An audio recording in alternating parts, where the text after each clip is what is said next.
मैंने 7 साल की उम्र में घर का पैसा खर्च करना शुरू कर दिया था। दूसरी क्लास में मैंने अपने पापा के 2 क्रेडिट कार्ड 3 दिन में पूरे खर्च कर दिए, हर एक में 100 मिलियन। मिडिल स्कूल में मैं और आगे बढ़ गया, कंपनी के ज्यादातर स्टॉक बेच दिए, लगभग 10 बिलियन रुपए निकाल लिए और 1 महीने के अंदर हर एक पैसा उड़ा दिया। इसने पूरे टीएन हाई में एक फाइनेंशियल भूकंप ला दिया और मेरे पापा का अपनी कंपनी से कंट्रोल लगभग चला गया। सिर्फ 10 साल में मैंने 100 बिलियन की कंपनी को पूरा खाली कर दिया। फिर आज मेरे पापा ने फोन करके बताया कि फैमिली बैंकरप्ट हो गई है और घर आकर खेती करने को कहा। हजारों मील दूर मुझे कोई परेशानी महसूस नहीं होती जिसमें मेरे पापा डूबे होंगे। बैंकरप्ट होने की खबर दुख या मायूसी नहीं लाती, बस एक लंबी धीमी राहत की सांस। मैंने पूंछ एक तरफ फेंक दिया और बाथरूम के फर्श पर लेट गया बिना किसी फिक्र के। तुम खराब सिस्टम, तुमने सब सुन लिया। मेरी फैमिली का दिवाला निकल गया है। जाओ अपने लिए कोई और होस्ट ढूंढो। जो पैसा मैंने तुम पर खर्च किया उसे कुत्ते का खाना समझ लो। ऐसा मत कहो होस्ट, सिस्टम लगभग पूरा बन गया है, तुम अब छोड़ नहीं सकते। एक मशीन जैसी आवाज चालाकी से भरी मेरे दिमाग में गूंज उठी। जैसे ही मैंने यह सुना मेरा खून खौल उठा। पूरा बन गया? मेरा मजाक उड़ा रहे हो? मैंने तुम पर 10 बिलियन से ज्यादा खर्च किए हैं, एक सुअर भी अब तक बच्चे दे देता। तुम बस मुझसे पैसा लूटते हो। मैं थक गया हूँ। इस सबसे शक्तिशाली मैन्युफैक्चरिंग सिस्टम के लिए मैं हर दिन पैसे के लिए भाग दौड़ करता रहा हूँ। मैंने तो हुआ का नंबर एक फजूल खर्च करने वाला का खिताब भी पा लिया। और किस लिए? सब सोचते हैं कि मैं ऐशो आराम की जिंदगी जी रहा हूँ, लेकिन सच तो सिर्फ ऊपर वाला जानता है। मैं बिना किसी शक के सबसे दुखी अमीर बच्चा हूँ, जबकि दूसरे अमीर बच्चे स्पोर्ट्स कार में घूमते हैं और खूबसूरत लोगों के साथ होते हैं। मैं छोटे मोटे काम करता हूँ सिर्फ खाना खरीदने के लिए, हर दिन बचे खुचे पर जीता हूँ। ये सब बस इतना पैसा जमा करने के लिए ताकि सिस्टम को खिला सकूं। 10 साल हो गए हैं और कोई तरक्की नहीं दिखी। मैं थक गया हूँ। मैं जा रहा हूँ। होस्ट, हम बहुत करीब हैं, बस 2.3 मिलियन और ये हो जाएगा। मुझ पर भरोसा करो, इस खराब सिस्टम ने मुझे इतनी बार ठगा है कि मैं गिन भी नहीं सकता। मेरे प्यारे होस्ट, ये सच में आखिरी ट्रांसफर है। जैसे ही तुम भेजोगे सिस्टम पूरा लोड हो जाएगा। मैंने अपना अकाउंट बैलेंस चेक किया, घर की फ्लाइट का पैसा अलग करने के बाद ठीक 2.3 मिलियन बचे हैं। ये खराब सिस्टम मुझे पूरा निचोड़ना चाहता है। बिल्कुल नहीं, अगर मैंने एक और पैसा भेजा तो मैं बेवकूफ़ हूँ केतु। अगर तुम मेरे सामने आयरन मैन सूट के ब्लूप्रिंट्स भी रख दो तो भी मैं एक पैसा ट्रांसफर नहीं करूंगा। मेरा फैसला पक्का है। मेरे मुंह से ये शब्द निकले ही थे कि मेरा चेहरा बदल गया, क्योंकि ठीक उसी वक्त मेरे दिमाग में एक पूरा आर्मर्ड सूट का डिजाइन दिखा। डिजाइन इतना खूबसूरत था कि सांस रुक गई। मेरा दिल तेजी से धड़कने लगा। मुझे लगा मैं खुद पर कंट्रोल खो रहा हूँ। कौन सा आदमी इसको मना कर सकता है? होस्ट, मैं तुमसे झूठ नहीं बोल रहा, लेकिन तुम्हारी अभी की स्किल से तुम ये नहीं कर सकते। ब्लूप्रिंट्स होने के बाद भी तुम इसे बना नहीं पाओगे, इसलिए तुम्हें मेरी जरूरत है। मुझ पर भरोसा करो, बस 2.3 मिलियन और सबसे शक्तिशाली मैन्युफैक्चरिंग सिस्टम तुम्हारा होगा। मैंने मुश्किल से घूंट भरा। मजबूत रहो, यह एक जाल है, मुझे रुकना होगा। ठीक है, ट्रांसफर कर दो। मैं मान गया। 1 सेकंड बाद बैंक की नोटिफिकेशन आई। मैं गिनना भूल गया हूँ कि कितनी बार मैं पूरा खाली हो चुका हूँ। मैंने खुद को झाड़ा, खड़ा हुआ और एक लंबी सांस ली। जो भी हो, इतनी बार ठगे जाने के बाद एक और क्या फर्क पड़ेगा। मैंने सफाई के औजार अभी रखे ही थे कि अचानक मेरे सर में भारीपन महसूस हुआ। फिर एक साफ आवाज मेरे दिमाग में गूंजी। इसके बाद मशीन जैसी कई घोषणाएं आईं। सबसे शक्तिशाली मैन्युफैक्चरिंग सिस्टम पूरा लोड हो गया। होस्ट के बेसिक स्टैट्स बढ़ा दिए गए। स्टार्टर गिफ्ट पैक दे दिया गया। शॉप अब खुल गई है। मैं जम सा गया। इस बार यह सच है, खराब सिस्टम ने सच में काम कर दिया। जैसे ही मेरे दिमाग में बात बैठी, सिस्टम का पर्सनल डैशबोर्ड दिखने लगा। Host coal, manufacturing level 1, prestige 0, wealth 20,000, appearance 88, math 61, physics 7, chemistry 7, biology 7, computing 7, language 100। मैंने अपने स्टैट्स को देखा और मुझे गुस्सा आ गया। बस यही? ये है तुम्हारा बड़ा अपग्रेड? सब कुछ बस मुश्किल से पास क्यों है? होस्ट, ये सिस्टम की बढ़ोतरी की आखिरी सीमा है। 7 का स्कोर तो धरती के ज्यादातर लोगों से पहले ही आगे है। सिर्फ मैथ में ही कम से कम 99% लोग तुमसे नीचे हैं। मैंने अपने हाथ बांध लिए। काफी नहीं है। मेरा अपीयरेंस स्कोर बहुत कम है। इसे बढ़ाओ या मुझे रिफंड चाहिए। एक लंबी और मुश्किल बातचीत के बाद मैंने सिस्टम को मना लिया कि वह मेरा अपीयरेंस स्कोर 92 तक बढ़ा दे। अब मैं सच में बाहर चमक सकता हूँ। और इसी बीच मुझे समझ आ गया कि सिस्टम असल में कैसे काम करता है। बेहतर चीजें बनाने के लिए मुझे पहले अपना मैन्युफैक्चरिंग लेवल बढ़ाना होगा। लेवल 1 पर आर्मर्ड बैटल सूट जैसी कोई चीज बनाने का कोई मौका नहीं है। मुझे अपने बेसिक साइंस स्टैट्स भी बढ़ाने होंगे, क्योंकि बड़ी खोजें मुझे खुद बनानी होंगी, मुफ्त में नहीं मिलेंगी। लेवल अप करने के 2 मुख्य तरीके हैं, प्रेस्टीज पॉइंट्स और वेल्थ पॉइंट्स। नाम और पैसा, सीधी बात। शॉप में ब्लूप्रिंट्स और क्राफ्टिंग टूल्स को अनलॉक करने के लिए भी इनमें से किसी एक की जरूरत होती है। मैंने एक लंबी गहरी सांस ली, क्योंकि आखिर वह पल आ गया है जिसका मैं इंतजार कर रहा था। स्टार्टर गिफ्ट पैक खोलना। 10 साल तक इस सिस्टम को खिलाया है, यकीनन स्टार्टर गिफ्ट पैक निराश नहीं करेगा। एक मैथ सॉल्वर कार्ड, डिफिकल्टी 7, एक मिनी ग्राफीन बैटरी का ब्लूप्रिंट। सच में बस यही? कम से कम एक कोल्ड फ्यूजन बैटरी तो दे देते। इस बार मोल भाव काम नहीं आया। मैंने न चाहते हुए भी उस मामूली स्टार्टर गिफ्ट पैक को मान लिया। घर जाने से पहले मैं स्कूल की लैब में रुका। मैंने मिनी ग्राफीन बैटरी का एक काम करने वाला सैंपल बनाया। एक बार जब मैं घर पहुंच जाऊंगा तो मेरे पास अब अमीर बच्चे होने की सुविधा नहीं होगी। ऐसी चीज बनाने के लिए साधन शायद मुझे नहीं मिलेंगे। ग्रैंडर एकेडमी दुनिया का सबसे अच्छा स्कूल शायद ना हो, लेकिन उनका सामान बहुत अच्छा है, उस महंगी फीस के हर पैसे के लायक। स्कूल मुझे जाते देखकर बहुत खुश है। अमीर बच्चों से भरे स्कूल में फीस तो बस शुरुआत होती है। हमेशा इनकम का दूसरा दौर होता है जिसे निचोड़ा जा सके। लेकिन मेरे साथ ऐसा नहीं था। स्कूल मुझसे एक पैसा भी नहीं निकाल पाया। उल्टा वह मुझे अच्छी सैलरी देते रहे हैं। वह बच्चा हर दिन बाथरूम साफ करने में मेहनत करता था। अच्छा, वह गरीब वाला आखिर चला गया। लेकिन अब बाथरूम कौन साफ करेगा? प्रिंसिपल ने आह भरी, आधा राहत में और आधा परेशानी में। प्रिंसिपल, कोल कहाँ है? एक बूढ़ा आदमी घबराहट में ऑफिस में घुसा। चला गया। अब तक एयरपोर्ट पर होगा। तुम बेवकूफ! तुमने अभी एक जनरेशन के जीनियस को जाने दिया। एक ऐसा आदमी जो ग्रैंडर एकेडमी को मशहूर बना सकता था। प्रिंसिपल पूरी तरह से हैरान होकर देखता रहा। एक 17 साल का लड़का ऐसा एक्सपेरिमेंट डिजाइन कर रहा है। हे भगवान, यह लड़का दुनिया बदलने के लिए बना है। बूढ़ा आदमी पछतावे से भरा हुआ था। प्रिंसिपल को जरा भी नहीं पता था कि क्या हो रहा है। प्लेन में बैठे हुए मैंने अपना पैनल चेक किया। मेरे प्रेस्टीज पॉइंट्स 340 हो गए थे। तब मुझे याद आया, मैं ऑपरेशन लॉग मिटाना भूल गया था जब मैंने बैटरी सैंपल बनाया था। किसी ने उसे ढूंढ लिया होगा, मुझे फिक्र नहीं है। सिर्फ लॉग से आखिरी प्रोडक्ट को रिवर्स इंजीनियर करना काफी नहीं है। उसके ऊपर से बैटरी को असल में इस्तेमाल करने के लिए एक खास कंडक्टिव इंटरफेस चाहिए।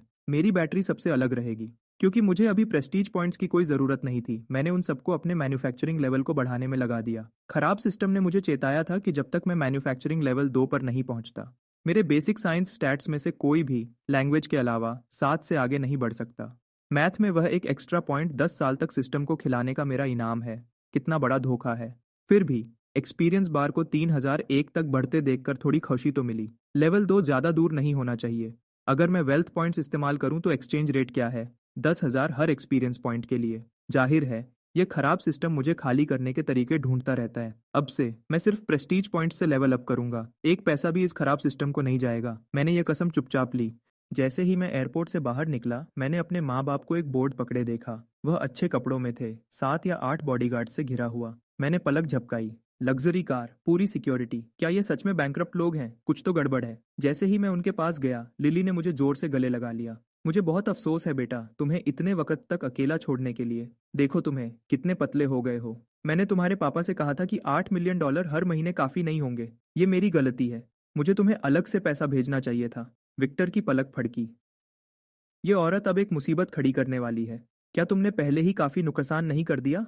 माँ, क्या हम बैंकरप्ट नहीं हैं? विक्टर ने मुंह खोला, लेकिन लिली ने पहले ही बात काट दी। तुम्हारे पापा की कंपनी चली गई है। हाँ, लेकिन मेरे पास अभी भी पैसा है, तो तुम फिक्र मत करो। तुम्हें जो भी चाहिए बस बताओ, मैं अभी भेज दूंगी। बढ़िया। खराब सिस्टम ने यह सब जरूर सुन लिया होगा। बस वक्त की बात है जब वह और पैसा मांगने आएगा। जैसे ही मैंने सोचा, एक आवाज आई और मेरे पैनल पर एक नया क्वेस्ट दिखा। कैसा मास्टर क्राफ्ट्समैन है जिसके पास अपनी कंपनी नहीं है? स्टारलाइट टेक्नोलॉजी के इकलौते वारिस के रूप में इसे वापस जिंदा करना तुम्हारा फर्ज है।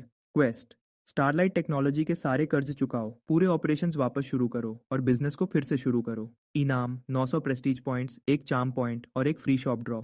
मैंने चैन की सांस ली। ये अभी भी पैसे से जुड़ा क्वेस्ट है, लेकिन कम से कम इस बार ये सिस्टम की जेब में नहीं जा रहा। पापा, क्या सच में कंपनी को बचाया नहीं जा सकता? मैंने पूछा, हालत जांचने के लिए। विक्टर ने मुझे चुपचाप गर्व से देखा। मेरा बेटा आखिर बड़ा हो गया है। पैसा मांगने की बजाय कंपनी के बारे में पूछ रहा है। लेकिन यह बेकार है। पैसे का अंतर बहुत ज्यादा है। पिछले 2 साल से कंपटीशन बहुत मुश्किल रहा है और हमें बहुत वक्त से कोई अच्छा डील नहीं मिला। मुझे शर्मिंदगी महसूस हुई। मुझे अफसोस है। अगर मैंने कंपनी का पैसा खाली न किया होता तो ये हालत नहीं होती। लिली ने हाथ हिलाकर बात टाल दी, साफ तौर पर गुस्से में। खुद को दोष देने की हिम्मत मत करना। तो क्या हुआ अगर तुमने कुछ पैसा खर्च कर दिया? कोई बड़ी बात नहीं। तुम्हारे पापा की वह कंपनी वैसे भी ज्यादा कुछ नहीं कमाने वाली थी। तुम्हारे साथ या तुम्हारे बिना आखिर में वह बैंकरप्ट हो ही जाती। विक्टर को साफ दर्द हो रहा था, लेकिन इस घर के सबसे नीचे वाले सदस्य के रूप में उसने यह सह लिया। सच कहूं तो लिली पूरी तरह गलत नहीं थी। मैं इस बात में नहीं पड़ूंगा कि बैंकरप्सी के लिए असल में कौन जिम्मेदार है। अब बस यही जरूरी है कि स्टारलाइट टेक्नोलॉजी को बचना होगा। माँ, तुम्हारे पास कितना पैसा है? जितना लिली अपने बेटे से प्यार करती थी, बिना किसी शर्त के, हर तरह से। उन शब्दों ने उसके दिल को झटका दिया। मेरा ये प्यारा बेटा अपने पापा को बर्बाद करने के बाद अब अपनी माँ के पीछे पड़ गया है। कैश में ज्यादा नहीं है, लेकिन मेरे पास जमीन जायदाद, स्टॉक्स और ऐसी चीजें हैं। इसमें से कुछ भी तुम्हारे पापा की कंपनी से जुड़ा नहीं है। ये सब तुम्हारा है। माँ, मैं स्टारलाइट टेक्नोलॉजी को वापस लाना चाहता हूँ। क्या तुम्हारे पास उसके लिए काफ़ी पैसा है? लिली हैरानी से देखती रही, कुछ बोल नहीं पाई। विक्टर को ठंडा पसीना आ गया। विक्टर ने मुश्किल से अपना नुकसान कम किया था और जो थोड़ा बहुत बचा था उसे बचाया था। फैमिली के लिए आखिरी सहारा जमा कर रहा था और अब यह बच्चा सब कुछ बर्बाद करना चाहता है। विक्टर ने गला साफ किया। बेटा, कंपनी का काम मुझ पर छोड़ दो। तुम अभी छोटे हो, स्कूल पर ध्यान दो। मैं तुम्हें कुछ दिन में नया स्कूल ढूंढ दूंगा। 2 साल चुपचाप पढ़ाई करो। मैं ये सब नहीं सुनूंगा। मैंने लिली के गले में हाथ डाले और मिन्नत की। माँ, मुझ पर भरोसा करो। मुझे पैसा दो और मैं स्टारलाइट टेक्नोलॉजी को वापस लाऊंगा। अगर मैं इसे नीचे गिरा सकता हूँ तो मैं इसे वापस ऊपर भी ला सकता हूँ। विक्टर का चेहरा पूरी मायूसी से भर गया। सब खत्म हो गया। उसका ये बेवकूफ़ बेटा रुक ही नहीं सकता। जिंदगी बहुत बहुत लंबी लग रही है। मैंने लिली का फ़ोन लिया और तुरंत उसकी जायदाद देखने लगा। मुझे नहीं पता कि ये काफ़ी होगा या नहीं स्टारलाइट टेक्नोलॉजी को बचाने के लिए। पापा, लगभग कितने की बात कर रहे हैं हम? विक्टर का चेहरा राख जैसा सफ़ेद हो गया। खामोशी। उसने जवाब देने से मना कर दिया। लिली ने घूंट भरा। बेटा, परसों कोर्ट जगह को सील करने आ रहा है। तुम इतने कम वक्त में इतना पैसा जमा नहीं कर सकते। विक्टर तुरंत खुश हो गया। सही, कोई कैश पैसा नहीं है। अगर बच्चा खर्च करना भी चाहे तो नहीं कर सकता। मैं चिंता में पड़ गया। बैंक लोन का क्या? लिली का चेहरा अजीब हो गया। उसे समझ नहीं आया कि क्या जवाब दे। विक्टर थोड़ा हंसा। बेटा, क्या तुम्हें सच में लगता है कि बैंक हमें कुछ देगा? बैंक ही हमारा सबसे बड़ा कर्जदाता है। हमारा नाम काट दिया गया है। तुम्हें पता है मैंने कितनी मेहनत की थी इतना सब बचाने के लिए। मैंने लंबी सांस ली और जल्दी से चीजें बेचने का तरीका सोचने लगा। हम घर नहीं जा रहे क्या? मैंने अचानक देखा कि हम बिल्कुल गलत रास्ते पर जा रहे हैं। आज स्टेला का 17वां जन्मदिन है। हम उनके घर जा रहे हैं मुफ्त खाना खाने। लिली ने बताया। मैं अभी घर आया था और हम अभी से दिवालिया होने और पार्टी की बातें कर रहे हैं। कंपनी के बंद होने से लिली डर गई है। उसने सोचा है कि अब खर्च कम करना पड़ेगा। मुफ्त खाना तो मुफ्त खाना ही होता है। स्टेला, मेरी आंखें बड़ी हो गईं। ऐसा नहीं हो सकता। पहले दिन वापस आया हूं और अभी से उससे मिलना पड़ेगा। विक्टर ने सर हिलाया। हाँ, सच में कितनी शर्म की बात है। पहले मैंने उसके पापा को शराब पिलाई थी और एक शादी का कॉन्ट्रैक्ट साइन करवा लिया था। फिर मैंने वह चीज़ खो दी और अब हमारी हालत ऐसी है कि हम उनके दरवाजे पर जा भी नहीं सकते। लिली ने नाउम्मीदी से अपना सर हिलाया। इतनी ज़रूरी चीज़ कोई कैसे खो सकता है? स्टेला एकदम परफेक्ट बहू होती और तुमने उसे ऐसे ही घंवा दिया। मैं चुपचाप जमीन की तरफ देखने लगा। सच तो यह है कि वह शादी का कॉन्ट्रैक्ट घुमा नहीं था। मैंने उसे चुराया था। तब मैं सिस्टम को पैसे देने के लिए बहुत बेचैन था। मैंने कॉन्ट्रैक्ट उठाया और स्टेला को $5 करोड़ में वापस बेच दिया। यह तो इतिहास का सबसे अजीब ब्रेकअप होगा। पहले स्टेला ने सोचा कि उसने अच्छा सौदा किया है, लेकिन जितना उसने इसके बारे में सोचा उतना ही उसे गलत लगा। यह लड़का रिश्ता तोड़ने आता है और उससे इसके लिए पैसे भी लेता है। कितनी हिम्मत है इसकी। वह बदला लेने आई थी, लेकिन मैं तब तक विदेश जा चुका था। पूरा मामला ऐसे ही खत्म हो गया। मैं डिनर से बचने का बहाना बनाने ही वाला था कि तभी कुछ समझ आया। स्टेला का जन्मदिन, वहाँ बहुत सारे अमीर मेहमान होंगे, है ना? लगभग सब बड़े पैसे वाले। अगर मेरा रिश्ता बहुत पुराना नहीं होता हैरोल्ड के साथ तो शायद हम लिस्ट में भी नहीं होते। मैं मुस्कुराया। एक कमरा अमीर लोगों से भरा हुआ। लगता है पैसे निकालने का अच्छा मौका है। एक काम पूरा करना है। घमंड इंतजार कर सकता है। जैसे ही हम तीनों एसयू फैमिली के घर पहुंचे तुरंत शोर शराबा शुरू हो गया। FWAS का नंबर 1 बेकार आदमी, 10 साल का खर्च करने वाला चैंपियन, तियानहाई का पैसे उड़ाने वाला राजा, एक जिंदा लेजेंड उनके बीच चल रहा है। वह वापस आ गया है। यंग कोल, तुम आखिर वापस आ गए। और ज्यादा देर होती तो पता नहीं मैं कैसे जीता। एक मोटा, बहुत उत्सुक आदमी मेरे पैरों पर गिर गया। मैं सच में भावुक हो गया। यह रिको है। जब मेरे पास खाने को कुछ नहीं था तब वही हमेशा मेरा ख्याल रखता था। तुम्हें कोई अंदाजा नहीं है। तुम्हारे बिना मेरे पापा ने मुझे पहले से भी ज्यादा परेशान किया है। पहले हफ्ते में एक बार होता था, अब दिन में 3 बार होता है। यार, जिंदगी मुश्किल रही है। मुझे छोड़ दो। मैं अब बेकार आदमी नहीं रहूंगा। आज से मैं फैमिली को वापस शान दिलाऊंगा। रिको की छोटी आंखें बड़ी हो गईं। और खर्च नहीं? मैंने समझाने की कोशिश नहीं की। मैं पहले ही आगे बढ़ रहा था, क्योंकि एक लड़की चांदनी जैसी सफेद ड्रेस में सीधे मेरी तरफ गुस्से में आ रही थी। हर कदम में गुस्सा था। मैं उसकी तरफ मुड़ा और हार मानकर मुस्कुराया। स्टेला, बहुत दिन हो गए मिले हुए। तुम हर बार और खूबसूरत लगती हो। स्टेला ने गुस्से में सांस छोड़ी। सोचा नहीं था कि तुम सच में वापस आओगे। मैंने सोचा था तुम हमेशा के लिए विदेश में ही रहोगे। मैं कैसे कर सकता था? तुम तो हर वक्त मेरे बारे में सोच रही थी। तुम्हें और इंतजार करवाना गलत होता। मैंने सबसे पहली फ्लाइट पकड़ी, काम के लिए। मैं कुछ भी कहूंगा। जन्मदिन मुबारक हो स्टेला। मैंने अपनी जेब से एक चांदी का हेयर क्लिप निकाला। यह मेरी छोटी बहन के लिए था, लेकिन अब इससे ही काम चलाना पड़ेगा। स्टेला मुझ पर गुस्सा करने के लिए आई थी, लेकिन इस बात ने उसे पूरी तरह से हैरान कर दिया। उसने लाल चेहरे के साथ उसे ले लिया और अंदर भाग गई। उसे जाते हुए देखकर मैं सोचने लगा, पिछले 2 सालों में वह सच में बदल गई है। और उस शादी के कॉन्ट्रैक्ट के बारे में सोचकर, यार, मैंने सच में अपने आप को कम समझा। जितना मैं इसके बारे में सोचता हूँ उतना ही बुरा लगता है। और तभी एक नया ख्याल आया, सीधे उसके पीछे जाओ। मैंने हमेशा सोचा है कि एक बड़े अमीर प्लेबॉय के तौर पर एक अच्छी लड़की के कमरे में अंदर बाहर जाना बिल्कुल नॉर्मल है।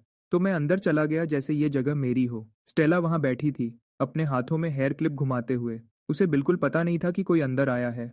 तभी एक चीख हवा में गूंज उठी। मैं आगे बढ़ा और उसके मुंह पर हाथ रख दिया। चिल्लाओ मत, मैं यहाँ परेशानी खड़ी करने नहीं आया हूँ। मुझे ये बिल्कुल नहीं चाहिए कि नीचे वाले सब ऊपर भाग कर आ जाएं। तुम क्या कर रहे हो? उसका चेहरा लाल हो रहा था। उसकी जिंदगी में किसी भी चीज ने उसे इसके लिए तैयार नहीं किया था। धीरे से मैंने अपना हाथ छोड़ा। देखो, मुझे तुमसे कुछ बात करनी है। वह शादी का कॉन्ट्रैक्ट जो मैंने तुम्हें 2 साल पहले दिया था, वह असल में एक कॉपी थी। असली वाला अभी भी मेरे पास है। जिन वजहों को वह बता नहीं सकती थी, उनसे स्टेला का दिल तेजी से धड़क रहा था। उसके पापा, सच में। थोड़ी सी शराब पीकर उसने अपनी बेटी की जिंदगी इस बेकार आदमी के नाम कर दी। लेकिन तब उसने सोचा, रुको, क्या वह और अच्छा दिखने लगा है? तो यह है डील। मैं इसे अभी भी 5 करोड़ पर ही रखूंगा जैसे पहले था। पैसे भेज दो और मैं तुम्हें असली कॉन्ट्रैक्ट ला कर दूंगा ताकि तुम उसे खुद फाड़ सको। बिल्कुल नहीं, तुम बेशर्म आदमी। बाहर जाओ। आधी विला ने उसकी गुस्से वाली चीख सुनी। जब मैं स्टेला के कमरे से चुपचाप बाहर निकला, कमरे में हर आंख मुझ पर टिक गई। वही पुराना, सिर्फ खर्च करने वाले चैंपियन में ही इतनी हिम्मत हो सकती है।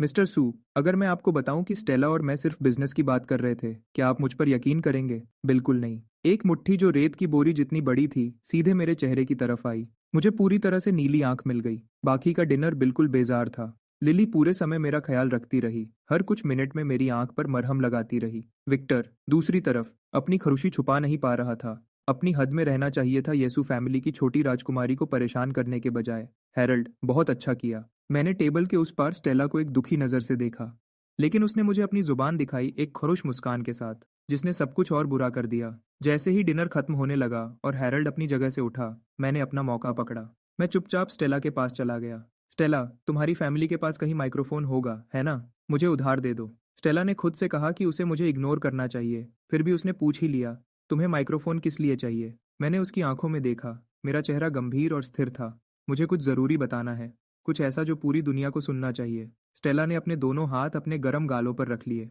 वह सबके सामने इजहार करने वाला तो नहीं है ना? वह इसके लिए तैयार नहीं है। कोई हैरानी नहीं कि उसने वापस आते ही शादी के कॉन्ट्रैक्ट की बात की। वह बेकार है, ठीक है, लेकिन वह सच में थोड़ा हैंडसम तो है। उस नीली आंख के साथ भी, सच में। हजार ख्याल उसके दिमाग में दौड़ गए एक ही सेकंड में। वह पूरी तरह से जम गई। स्टेला, ठीक है ना? बिना जाने कि क्यों, स्टेला ने सर हिलाया। माइक्रोफोन कहाँ है? उसने पास के काउंटर की तरफ इशारा किया। स्टेला जमीन की तरफ देख रही थी, इतनी घबराई हुई थी कि मुझे देख नहीं पा रही थी। वह सोच रही थी कि क्या उसे चुपचाप निकल जाना चाहिए, क्योंकि वह सच में इसके लिए तैयार नहीं थी। मैंने इसमें से कुछ भी नहीं देखा।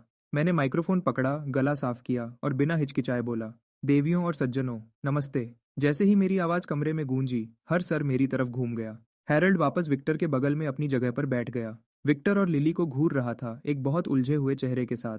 विक्टर और लिली ने एक दूसरे को बेबस नजर से देखा। अपनी जिंदगी में उन्होंने कभी भी सही से अंदाजा नहीं लगाया कि वह क्या करने वाला है। हैरल्ड ने स्टेला की तरफ देखा। उसका चेहरा लाल था, उसके चेहरे पर तनाव था। उसने चुपचाप अपनी मुट्ठी बंद की। अगर इस छोटे बदमाश ने हिम्मत की तो कुछ भी सोचने की, मैं पक्का करूंगा कि दूसरी आंख भी वैसी ही हो जाए। सब लोग सोचते हैं कि मैं बेकार आदमी हूं, लेकिन मैं यहाँ कहने आया हूं कि यह सिर्फ नासमझी की दुनिया है। क्योंकि मैं सिर्फ खर्च करना नहीं जानता, मैं बनाना भी जानता हूँ। रिको ने नीचे अपना सर खुजाया, परेशान था। क्या वह सच में गंभीर है? क्या इसका मतलब है कि अब यह टाइटल मुझे मिलेगा? जैसे ही मैं प्लेन से उतरा, मुझे पता चला कि स्टारलाइट टेक्नोलॉजी बंद हो गई है, और मैं यहाँ खड़ा होकर यह दिखावा नहीं करूंगा कि इसका मुझ पर कोई असर नहीं हुआ। स्टारलाइट टेक्नोलॉजी का अकेला वारिस होने के नाते इसे वापस लाना मेरी जिम्मेदारी है। अमीर मेहमानों ने हैरानी से एक दूसरे को देखा। यह लड़का क्या कर रहा है? स्टारलाइट टेक्नोलॉजी को वापस जिंदा करना, क्या वह गंभीर है? स्टेला भी मुझे देख रही थी, साफ तौर पर उलझी हुई थी। यह वह बिल्कुल नहीं था जो वह सोच रही थी।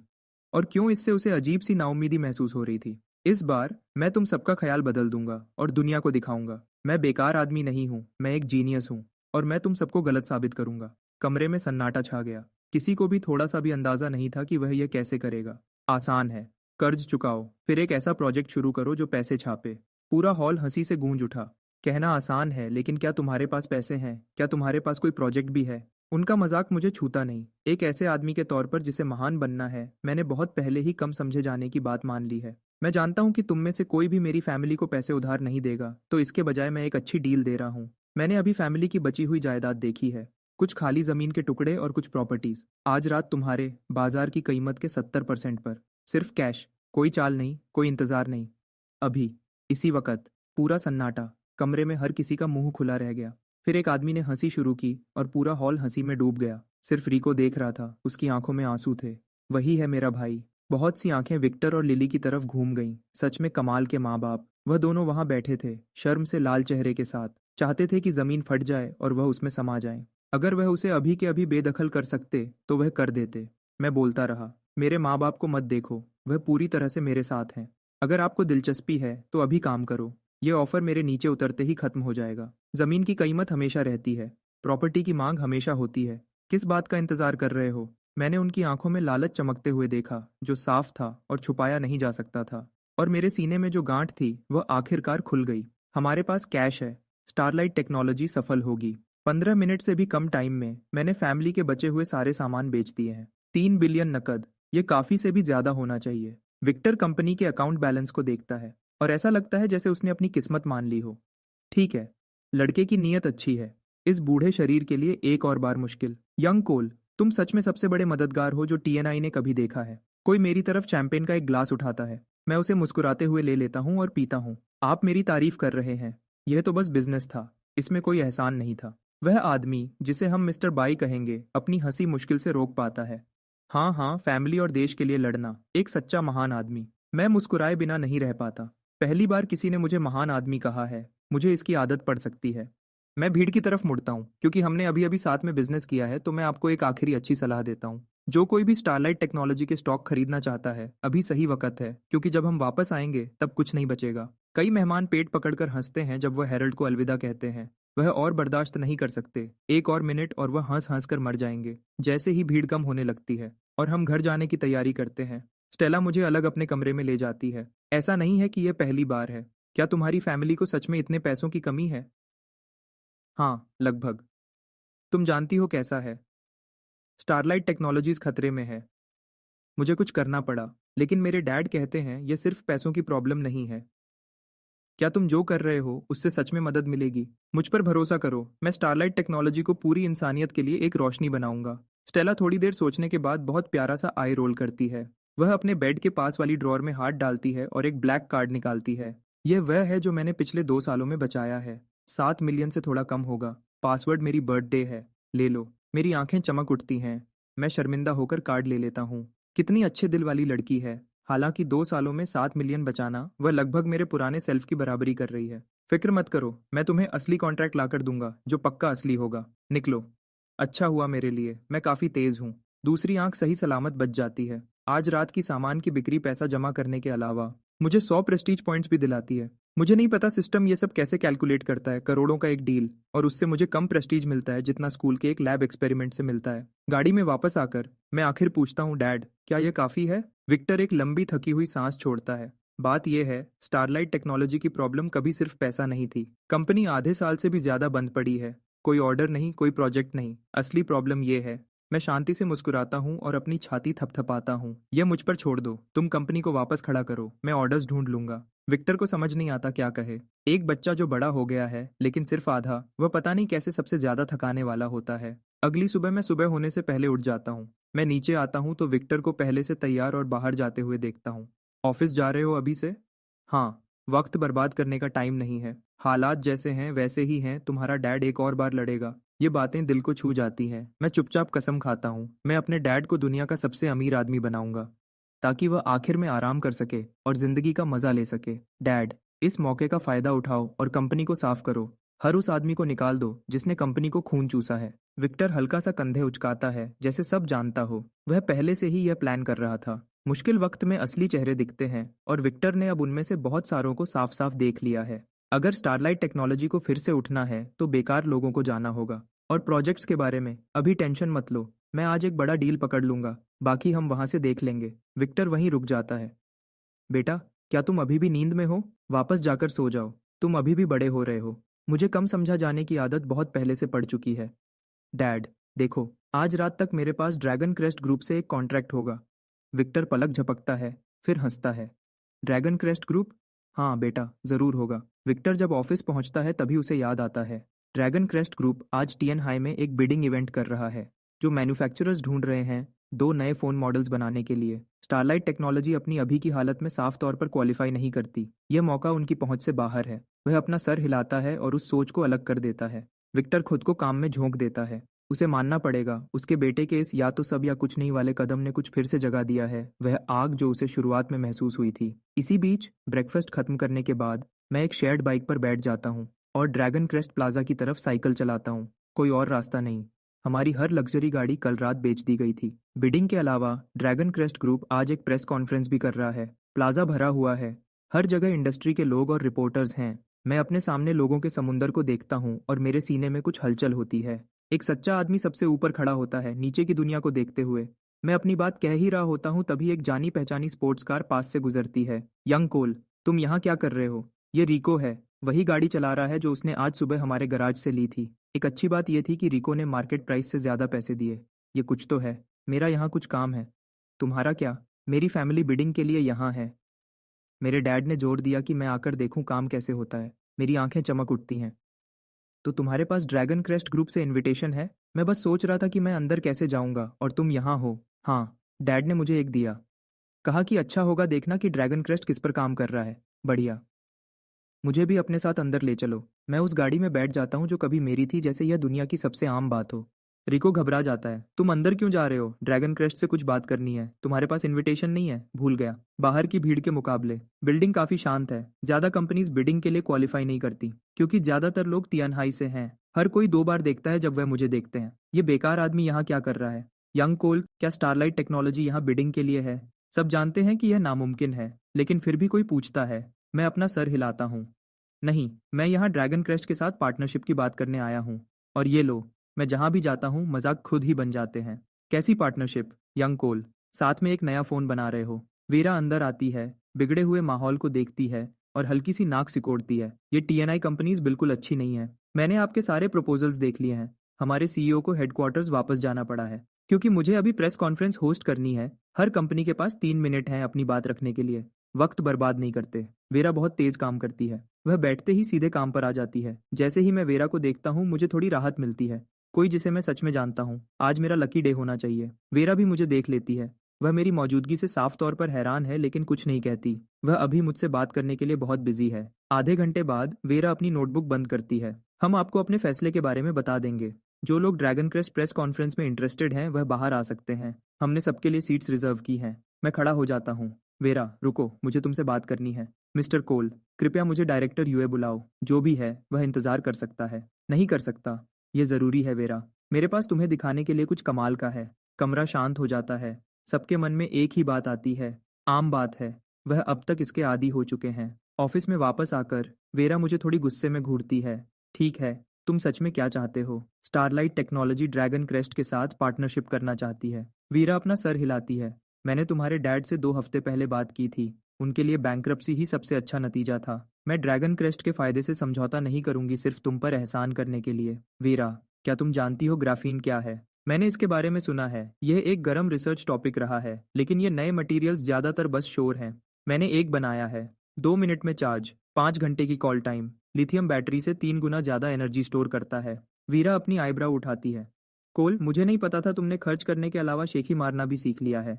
मुझे तुम्हें सैंपल दिखाने दो। क्या इस बिल्डिंग में कोई लैब है? मेरे चेहरे पर कुछ देखकर वह रुक जाती है। वह अपना फोन उठाती है। प्रोफेसर वांग, क्या आप बिल्डिंग में हैं? लैब में जाओ और मेरा इंतजार करो। वीरा मुझे ऐसी नजर से देखती है जिसका मतलब है काम की बात। तुम जानते हो ना क्या होगा अगर तुम मेरा वक्त बर्बाद कर रहे हो? 1 घंटे बाद मैं बिल्डिंग से बाहर निकलता हूँ, ड्रैगन क्रेस्ट ग्रुप के शुरुआती पार्टनरशिप एग्रीमेंट को हाथ में लिए हुए और खुशी से चलते हुए। रिको देखता है। यंग कोल, ड्रैगन क्रेस्ट सच में तुम्हारे साथ काम करने को मान गया? बिल्कुल, वह तो लगभग भीख मांग रहे थे। रिको को यकीन नहीं होता। उसने हमेशा सोचा था उसके सबसे अच्छे दोस्त का लापरवाह खर्च ऊपर कुछ गहरी प्रॉब्लम की वजह से था। अब लगता है हालात और खराब हो गई है। अरे, तुम्हारे चेहरे पर वह निशान क्या है? मेरा चेहरा लाल हो जाता है। ये वेरा की वजह से है। बिल्कुल अनप्रोफेशनल। जैसे ही टेस्ट कामयाब हुआ उसने मुझे पकड़ा और मेरे गाल पर किस किया। बिल्कुल हद हो गई। कुछ नहीं है। वेरा ने अभी गलती से मुझे किस कर दिया था। यंग कोल, क्या मैं तुम्हें हॉस्पिटल ले चलूं? नहीं नहीं, बस मुझे घर ले चलो। ड्रैगन क्रेस्ट ग्रुप की प्रेस कॉन्फ्रेंस बिना किसी रुकावट के खत्म हो जाती है, लेकिन इवेंट से ज्यादा बिजनेस की दुनिया में जिस बात की चर्चा हो रही है वह वेरा का आखिरी में किया गया अनाउंसमेंट है। Dragon crest group starlight technology के साथ पार्टनरशिप करेगा एक नया और कमाल का फोन बनाने के लिए। अपनी ताकत के पीक पर एक बड़ी कंपनी एक ऐसी कंपनी के साथ हाथ मिला रही है जो खत्म होने वाली है कुछ नया बनाने के लिए। ये किसी को समझ नहीं आता। तियानहाई के बड़े लोग इसके बारे में बात करना बंद नहीं कर पाते। विक्टर को इसके बारे में तब पता चलता है जब शेयर होल्डर्स की एक भीड़ उसके ऑफिस में घुस आती है उसे बधाई देने के लिए। विक्टर, तुम कितने चालाक हो, हमें पता ही नहीं था तुमने ये छुपा रखा था। विक्टर, इतने सालों से तुमने एक शब्द भी नहीं कहा। ड्रैगन क्रेस्ट तुम्हारे साथ है, हम पहले से भी ज्यादा मजबूत होकर वापस आएंगे। विक्टर, बस बोलो, हम तुम्हारे साथ हैं, जो भी चाहिए। विक्टर को कुछ समझ नहीं आता क्या कहे। क्या ये सच में वही लोग हैं जो कुछ महीने पहले उसकी कॉल भी नहीं उठाते थे? ये सो कॉल्ड भाई लोग शर्मिंदगी हैं। स्टारलाइट टेक्नोलॉजी को अभी से पूरी सफाई की जरूरत है। तब दूसरा ग्रुप बोलता है, विक्टर, तुमने ऐसा कैसे किया? इतने सालों से मैं तुम्हें पूरा गलत समझा। ये मत सोचो कि ड्रैगन क्रेस्ट को पाने का मतलब तुम सुरक्षित हो। ड्रैगन क्रेस्ट के स्टैंडर्ड्स बहुत ऊंचे हैं। स्टारलाइट टेक्नोलॉजी खुद को शर्मिंदा करेगी। सही बात है। अभी खुश मत हो विक्टर, तुम्हारे उस बेकार बेटे के होते हुए। तुम कितना भी कमा लो वह सब उड़ा देगा, और जब तुम फिर से मुश्किल में आओगे तो वापस मत आना। विक्टर अपनी कुर्सी पर पीछे हो जाता है बिना किसी फिक्र के। वह ऐसे लोगों पर अपनी एनर्जी बर्बाद करना बंद कर चुका है। जब वह उन्हें निकाल देता है वह सीधे घर चला जाता है। वह सच में नहीं सोचता कि मेरा ड्रैगन क्रेस्ट से कोई लेना देना था, और फिर भी मैंने आज सुबह कहा था कि मैं उनके साथ एक डील पकड़ूंगा। और दोपहर तक ड्रैगन क्रेस्ट ने स्टारलाइट टेक्नोलॉजी के साथ पार्टनरशिप का अनाउंसमेंट किया अपनी प्रेस कॉन्फ्रेंस में। वह जैसे भी देखे कुछ तो गड़बड़ है। जब विक्टर घर पहुंचता है मैं वहां लैपटॉप के साथ बैठा होता हूँ, आंखें चमकती हुई, पूरी तरह से उसमें डूबा हुआ। किसी को नहीं पता मैं क्या कर रहा हूँ। असल में मैं अपनी काबिलियत की हद देख रहा हूँ। सिस्टम कहता है 7 का बेस स्कोर मुझे पहले ही जीनियस में जीनियस बना देता है, लेकिन ये तो बस सिस्टम की बात है। मुझे खुद देखना है। आज का दिन अच्छा गया तो मैं जल्दी घर आ गया कुछ टेस्ट करने के लिए। नतीजे बहुत अच्छे हैं। मैंने मैथ, फिजिक्स और केमिस्ट्री के कंपटीशन लेवल के सारे सवाल निकाले और हर एक को बिना किसी मुश्किल के आराम से हल कर दिया। मुझे और भी हैरानी हुई अपनी लैंग्वेज की काबिलियत पर। कोई भी लैंग्वेज, कोई भी स्क्रिप्ट दुनिया में कहीं से भी, एक बार सुनो, एक बार देखो, समझ आ गया। मैं इतना ही खास हूँ। मैं पीछे झुका और छत की तरफ देखकर हंसा। तो ऐसा लगता है जीनियस होना। क्या हो गया है तुम्हें? क्या तुम सच में आज ड्रैगन क्रेस्ट गए थे? क्या तुम्हें कुछ हुआ है? विक्टर चिंता में अंदर आता है। मैंने लैपटॉप बंद कर दिया जब उसे देखा और वापस नॉर्मल हो गया। फिर मैंने आराम से अपने नीचे से एक मुड़ा हुआ डॉक्यूमेंट निकाला, विक्टर को देते हुए। तुम क्या कह रहे हो? ड्रैगन क्रेस्ट किसी को परेशान नहीं कर रहा। ये ड्रैगन क्रेस्ट के साथ हमारा शुरुआती पार्टनरशिप अग्रीमेंट है। देखो, तुम्हारे पास 3 दिन है फॉर्मल कॉन्ट्रैक्ट साइन करने के लिए। विक्टर स्टेयर्स, तुम इतनी इंपॉर्टेंट चीज पे बैठे थे, लेकिन वह इस पर ज्यादा सोच नहीं सकता था। उसने उसे ध्यान से पढ़ा जब वह आखिर तक पहुंचा। विक्टर ने गहरी सांस ली। यह सच में एक असली पार्टनरशिप है। न आउटसोर्सिंग, न कॉन्ट्रैक्ट मैन्युफैक्चरिंग, एक बराबर की पार्टनरशिप। ये कैसे मुमकिन है? विक्टर पूछता है। ये किसने साइन किया? वेरा, उसका नाम वहां लिखा है। और वैसे वह पहले ही ड्रैगन क्रेस्ट की वाइस प्रेसिडेंट है। यूए फैमिली उसे साफ तौर पर तैयार कर रही है जिम्मेदारी लेने के लिए। विक्टर को अभी भी समझ नहीं आ रहा। वेरा, तेज, हिसाब लगाने वाली, वह औरत जो उसे भी नर्वस कर देती है, ने अपनी मर्जी से यह साइन किया। बेटा, वेरा ने तुम पर कोई दबाव तो नहीं डाला ना? मैंने उसे देखा और लैपटॉप उसे पकड़ा दिया। तुम क्या सोच रहे हो? मैं वैसा इंसान नहीं हूँ। ये है जो मैंने बदले में दिया। स्टारलाइट टेक्नोलॉजी ड्रैगन क्रेस्ट के साथ टेक्नोलॉजी शेयर करेगी। बदले में हम उनका अगला फ्लैगशिप फोन मिलकर बनाएंगे और स्टारलाइट का नाम वापस ऊपर लाएंगे।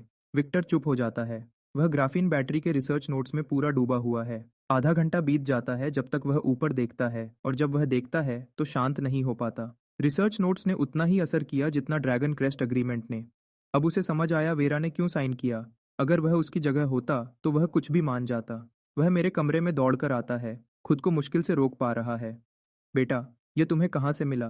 कृपया बताओ कि तुमने वेस्टलैंड नेशनल लैब को लूटा नहीं है। मुझे तुरंत बुरा लगता है।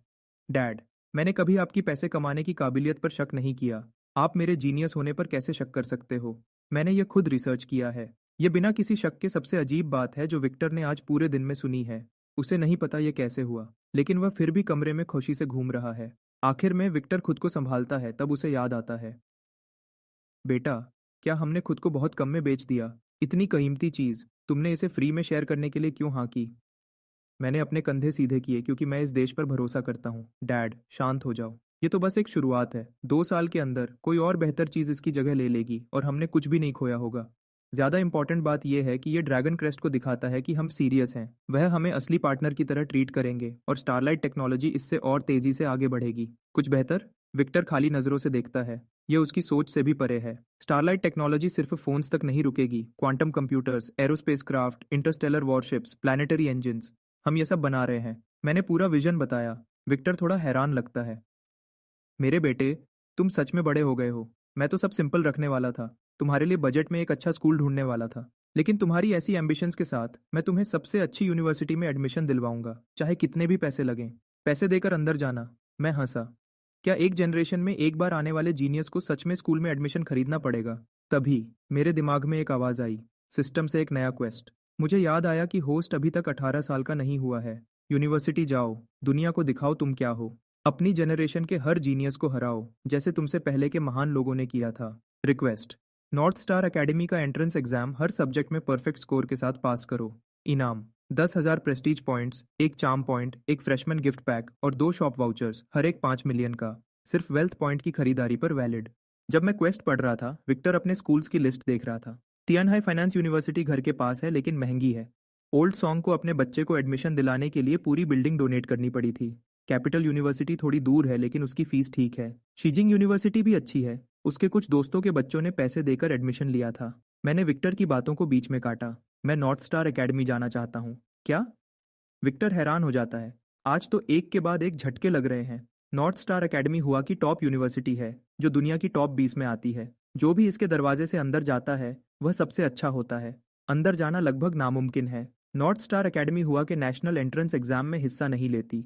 हर साल वह अपने सवाल बनाते हैं और अपना सिलेक्शन प्रोसेस करते हैं। एग्जाम में बैठने के लिए भी कैंडिडेट्स को पहले एक ऑफिशियल इनविटेशन मिलना चाहिए। सिर्फ यही चीज़ 99% एप्लीकेंट्स को बाहर कर देती है। 10,000 लोगों में से जो एग्जाम तक पहुंचते हैं, सिर्फ 500 को एडमिशन मिलता है। उनमें से हर एक सबसे ऊपर का होता है, जीनियस में भी जीनियस। तो जब विक्टर सुनता है कि उसका बेटा नॉर्थ स्टार एग्जाम देना चाहता है, उसके चेहरे के हाव भाव सब कुछ कह देते हैं। पहले वह उसे तुरंत मना कर देता, लेकिन अब बातें अलग हैं। बच्चे ने एक मिनी ग्राफीन बैटरी बनाई है, वह साफ तौर पर गिफ्टेड है। शायद उसे ट्राई करने देना चाहिए। अगर वह नहीं भी कर पाता तो यह एक्सपीरियंस उसके लिए अच्छा होगा। एक ही दिक्कत है, इनविटेशन मिलना। एग्जाम के रास्ते के अलावा नॉर्थ स्टार के पास टैलेंट रिक्रूटमेंट का भी एक रास्ता है, लेकिन एप्लीकेशन का टाइम तो पहले ही बंद हो चुका है और पेपर पर लड़के के पास कौन सा रिकॉग्नाइज्ड टैलेंट है? क्या उसे ग्राफीन बैटरी के साथ नॉर्थ स्टार के प्रोफेसर से बात करनी चाहिए? लेकिन क्या इससे ड्रैगन क्रेस्ट का डील खराब नहीं होगा? विक्टर सच में फंस गया है। क्या प्रोडक्ट लॉन्च होने तक वेट करे और फिर एकेडमी से बात करे? क्या तब तक वह नोटिस भी करेंगे? मैं समझ सकता हूँ उसके दिमाग में क्या चल रहा है। डैड, मुझे लगता है आप ज्यादा सोच रहे हो। मैं नॉर्थ स्टार में अपनी जगह बनाऊंगा एग्जाम के जरिए, सही तरीके से। विक्टर की आंखें बड़ी हो जाती हैं। बेटा, तुम्हें पता है वह एग्जाम कितना मुश्किल होता है। हर सब्जेक्ट में टॉप लेवल का होना पड़ता है। मैं जानता हूँ तुम केमिस्ट्री और मटेरियल साइंस में अच्छे हो, लेकिन बाकी सबका क्या? आप सच में अपने बेटे के जीनियस होने पर शक कर रहे हो? एक एग्जाम का नाम बताओ जिसमें मैंने आपको कभी डिसअपॉइंट किया हो। विक्टर धीरे से सर हिलाता है। प्रॉब्लम यह है कि इस बेकार लड़के ने अपनी पूरी जिंदगी में मुश्किल से एक भी एग्जाम दिया है। हर बार जब एग्जाम का सीजन आता था, लड़का छुट्टी पर होता था और नॉर्थ स्टार के इनविटेशंस तो लगभग सब भेजे जा चुके हैं। उसे कहाँ से मिलेगा एक? मैं मुस्कुराया। डैड, आप भूल गए मैं कौन हूँ। मैं एक ओवरसीज स्टूडेंट हूँ। डोमेस्टिक इनविटेशंस तो खत्म हो गए हैं, लेकिन ओवरसीज कोटा अभी भी खुला होना चाहिए। ग्रैंडर एकेडमी वेस्टलैंड के टॉप हाई स्कूल्स में से एक है और मैं वहाँ एक मॉडल स्टूडेंट था। यकीनन इससे मुझे एक इनविटेशन मिल जाएगा। विक्टर थोड़ा झिझकता है। ये लड़का, पैसे खर्च करने के तरीके कभी खत्म नहीं होते। क्या तुम इस बारे में श्योर हो? 100%। विक्टर सर हिलाता है। ठीक है, अच्छे से तैयारी करो, शांत रहो और खुद पर ज़्यादा दबाव मत डालो। अगर तुम नहीं भी कर पाते तो ठीक है, तुम्हारा डैड डिसअपॉइंटमेंट का आदी है। मैंने अपना सर हिलाया। अपने जीनियस होने को साबित करने का रास्ता लंबा और मुश्किल होता है। बात होने के बाद विक्टर बाकी सब संभालने चला जाता है। ड्रैगन क्रेस्ट के साथ पार्टनरशिप डिटेल्स पर कोऑर्डिनेशन करता है। लैब्स को सिंक करना, अंदर से सफाई करना और कंपनी की प्रायोरिटीज को ठीक करना। वह कुछ टाइम के लिए काम में डूबा रहेगा। मेरे लिए कहानी अलग है। मैंने नॉर्थ स्टार के कुछ पिछले एग्जाम पेपर्स देखे और तुरंत आराम महसूस किया। यह सवाल देश के सबसे अच्छे दिमाग वालों को छानने के लिए होते हैं। आगे के समय में मैं बिजी रहा। मैंने हैकिंग की दुनिया में लगभग रातों रात अपना नाम बना लिया, लेकिन क्योंकि मैं अपना असली नाम यूज नहीं कर रहा, तो इससे कोई प्रेस्टीज पॉइंट्स नहीं मिलते। वैसे भी मैं ये प्रेस्टीज के लिए नहीं कर रहा, मुझे कैश चाहिए। मैंने सिस्टम अपग्रेड्स के लिए सिर्फ प्रेस्टीज पॉइंट्स यूज करने का फैसला किया है, लेकिन एक आदमी को खर्च करने के लिए पैसे तो चाहिए। मेरे पास पैसे नहीं है। मैंने हुआ कि 2 सबसे बड़ी टेक कंपनीज को हैक किया और इस दौरान उनकी कई पुरानी कमजोरियों को ठीक किया। Total commission $20 million. मैं अब दोनों कंपनीज के लिए सिक्योरिटी कंसल्टेंट के तौर पर काम करता हूँ। ये टेक जायंट्स के पास बहुत पैसे हैं। हैरानी नहीं कि सब टेक में जाना चाहते हैं। ये कहानी हैकिंग कम्युनिटी में तेजी से फैल गई। हर जगह के बड़े हैकर्स मुझे लेजेंड कह रहे हैं और मुझे प्यार से डॉग गॉड का टाइटल दे रहे हैं। लिली मुझे हर दिन घर पर देखती है और उसकी चिंता बढ़ती जाती है। वह उनके पैसे नहीं लेगा, वह बस लैपटॉप के साथ बैठा रहता है। क्या ये सच में उनका बेटा है? मैंने एक्सप्लेन करने की ज़रूरत नहीं समझी। विक्टर की बात करें तो वह इतना बिजी है कि मुश्किल से सोता है। उसके पास मुझे चेक करने का टाइम नहीं है, चाहे वह चाहता भी हो। आखिर में नॉर्थ स्टार एकेडमी एग्जाम का दिन आ गया। मैंने 2 पेन लिए, एक शेयर्ड बाइक पर चढ़ गया और एग्जाम सेंटर पर जल्दी पहुंच गया। एडमिशन के अनाउंसमेंट के मुताबिक ओवरसीज कोटा को मिलाकर नॉर्थ स्टार एकेडमी ने इस साल टियानहाई में कुल 300 इनविटेशंस भेजे थे। लेकिन जब मैं टियानहाई हाई स्कूल पहुंचा, जो शहर का एक इकलौता एग्जाम सेंटर था, भीड़ बहुत ज़्यादा थी। 300 लोग नहीं बल्कि आराम से 3000 से ज़्यादा लोग थे। और उसके ऊपर से तियनहाई हाई स्कूल में क्लासेस भी चल रही थी। मैं हैरानी से पलक झपकाया। थोड़ी देर बाद मैं सड़क के किनारे रिको से मिला और उसने सब कुछ क्लियर किया। यंग कोल, मैंने सुना तुम नॉर्थ स्टार के लिए जा रहे थे। सोचा नहीं था तुम सीरियस होगे। तुम हमेशा इतने क्रिएटिव तरीके कैसे ढूंढ लेते हो अपनी जिंदगी बर्बाद करने के? मैंने आसमान की तरफ देखा और लंबी सांस ली। 10 साल तक बेकार समझा जाना, ये एक रात में नहीं बदलता। मैंने एक्सप्लेनेशन नहीं दी। तुम्हारा क्या, एग्जाम देने आए हो? रिको अपना सर हिलाता है। मैं? बिल्कुल नहीं, मैं तो बस थोड़ी एनर्जी लेने आया हूँ। मेरे डैड कहते हैं कि आज यहाँ हर कोई एग्जाम गॉड्स में भी एग्जाम गॉड है। शायद थोड़ी सी किस्मत मुझ पर भी लग जाए मेरे अगले महीने के टेस्ट से पहले। अच्छी सोच है, लेकिन इतने सारे लोग एक ही किस्मत लेने की कोशिश कर रहे हैं। 300 लोगों के लिए यह ज्यादा नहीं होगा। रिको मुंह बनाता है। तुम काउंट नहीं होते यंग कोल। मेरी किस्मत ही खराब है। पहला इंसान जिससे मैं मिला। लगता है आज मुझे कुछ नहीं मिलेगा। ओह वैसे, मेरी फैमिली को ड्रैगन क्रेस्ट से एक मैन्युफैक्चरिंग कॉन्ट्रैक्ट मिला है। लगता है आगे हम स्टारलाइट टेक्नोलॉजी के साथ मिलकर काम करेंगे। ऐसा है क्या? बधाई हो। रिको उतना खुश नहीं लगता जितना सोचा था। सच में यंग कोल, स्टारलाइट टेक्नोलॉजी को ड्रैगन क्रेस्ट कैसे मिला? ये अभी बिजनेस की दुनिया का सबसे बड़ा राज है। लैंड का क्या मतलब? ड्रैगन क्रेस्ट हमारे पास आया। स्टारलाइट टेक्नोलॉजी की काबिलियत तुम्हारी सोच से भी ज्यादा है। रिको को यकीन नहीं होता। उसने अपनी आवाज़ धीमी की। क्या तुमने सुना लोग क्या कह रहे हैं? बात यह है कि वेरा को तुम पसंद हो, कि तुमने 7 दिन और 7 रातें उसके साथ बिताई अपना नाम साफ करने के लिए, और ड्रैगन क्रेस्ट ने फेवर के तौर पर हेल्प की। मैं गुस्से में बोला, ये कचरा कौन फैला रहा है? क्या मैं वैसा इंसान लगता हूँ? मैं अपनी इज्जत बेचने से पहले अपनी रूह बेच दूंगा। मैं तुम पर यकीन करता हूँ यार, बिल्कुल करता हूँ। लेकिन तुम हाल ही में बिल्कुल गायब थे, और तुम्हें मानना पड़ेगा तुम्हारा चेहरा कुछ ऐसा है जो अमीर लोगों को अट्रैक्ट करता है। सच है। हुआ का नंबर एक बेकार होने के अलावा मैं अमीर औरतों की सबसे पसंदीदा लिस्ट में भी हमेशा रहा हूँ। और अब जब सिस्टम ने मेरा चार्म स्टेट बढ़ा दिया है तो ये और भी बुरा है। रिको भी सोचता है मैं हैंडसम हूँ। मुझे रोना आ रहा है। मैं घर पर पैसे कमा रहा था। रिको बहुत हमदर्दी से मेरा कंधा थपथपाता है। मैं समझ गया यार, पैसे कमाना, तुम बहुत मेहनत करते हो। मुझे सच में अपने खर्चों पे ज़्यादा ध्यान देना चाहिए। मैं तुम्हारी तरह नहीं बन सकता। चले जाओ। मैंने उसे एक किक मारी और अंदर चला गया। बस हो गया मेरा। मैं स्कूल के अंदर गया एग्जाम हॉल ढूंढने के लिए। एग्जाम रूम के बाहर मैं एक और जानी पहचानी शक्ल स्टेला से मिला। मेरे जैसा नहीं, स्टेला ने आखिरी मिनट में अपने इनविटेशन के लिए भाग दौड़ नहीं की। वह अपनी पूरी जिंदगी टॉप स्टूडेंट रही है, ऐसी बच्ची जिसे हर माँ बाप मिसाल के तौर पर दिखाते हैं। जब वह मुझे देखती है उसके चेहरे पर कई भाव आते हैं, पहले खनुश, फिर गुस्सा, फिर चुपचाप नाराज, और आखिर में एक बेचारी सी सांस। इतने सारे फीलिंग्स एक साथ। मैं इन सबसे बिल्कुल अनजान हूँ। मैं मुस्कुराते हुए उसके पास गया। स्टेला, तैयारी कैसी चल रही है? तुम्हारे रिकॉर्ड के हिसाब से मुझे लगता है तुम्हें चिंता करने की कोई ज़रूरत नहीं है। 6 साल बाद और लगता है हम फिर से क्लासमेट्स बनेंगे। चिंता मत करो। मैंने शायद एलिमेंट्री स्कूल में तुम्हें परेशान किया होगा, लेकिन यूनिवर्सिटी में मैं तुम्हारा साथ दूंगा। स्टेला को खुद नहीं पता वह किस बात पर गुस्सा है। उसकी अकड़, उसका बेपरवाह रवैया, या वह अफवाहें। उसने अपना पैर पटका। फिर वह मुड़ती है और एग्जाम हॉल में चली जाती है। दरवाजे पर रुककर पीछे देखती है। अपना बेस्ट दो। इसे अगले महीने के नेशनल एग्जाम के लिए प्रैक्टिस समझो। नॉर्थ स्टार सिलेक्शन एग्जाम के बाद बाकी सबके लिए रेगुलर नेशनल एंट्रेंस एग्जाम आता है। हाँ, औरतें सच में मुझे कम आंकती हैं। जब हम यूनिवर्सिटी में होंगे और तुम्हें कोई प्रॉब्लम समझ नहीं आएगी तो मेरे पास रोने मत आना। जब तक तुम्हारे पास 10 या 20 मिलियन रेडी ना हो तब तक हम बात नहीं कर सकते।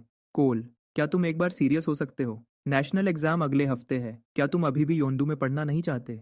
मुझे फिर से उसे घूरते हुए देखकर पढ़ाई करने की बजाय और सामने के काम पर बिल्कुल ध्यान नहीं था। स्टेला परेशान भी है और शर्मा भी रही है। लड़के हमेशा ऐसे ही क्यों होते हैं? अगर तुम ऐसे ही देखते रहना चाहते हो तो अभी से मेहनत करना शुरू कर दो, वरना हम साथ कैसे रह पाएंगे? मैंने अपने होंठ के किनारे को पोंछा। मैं सच कह रहा हूँ स्टेला, तुम बहुत खूबसूरत हो। मैं थोड़ा सा भटक गया था। स्टेला ने अपना सिर हिलाया। इस लड़के का कुछ नहीं हो सकता। अगर तुम्हें योंदू में एडमिशन नहीं मिला तो मैं तुमसे बात करना बंद कर दूंगी। हम एक दूसरे से मुश्किल से मिल पाएंगे। मैंने तुम्हारा हाथ पकड़ा। शांत हो जाओ। नॉर्थ स्टार कल रिजल्ट्स निकालेगा। तुम देखना, मैं तुम्हारे साथ ही नॉर्थ स्टार में रहूंगा। मैं क्या पढ़ूं?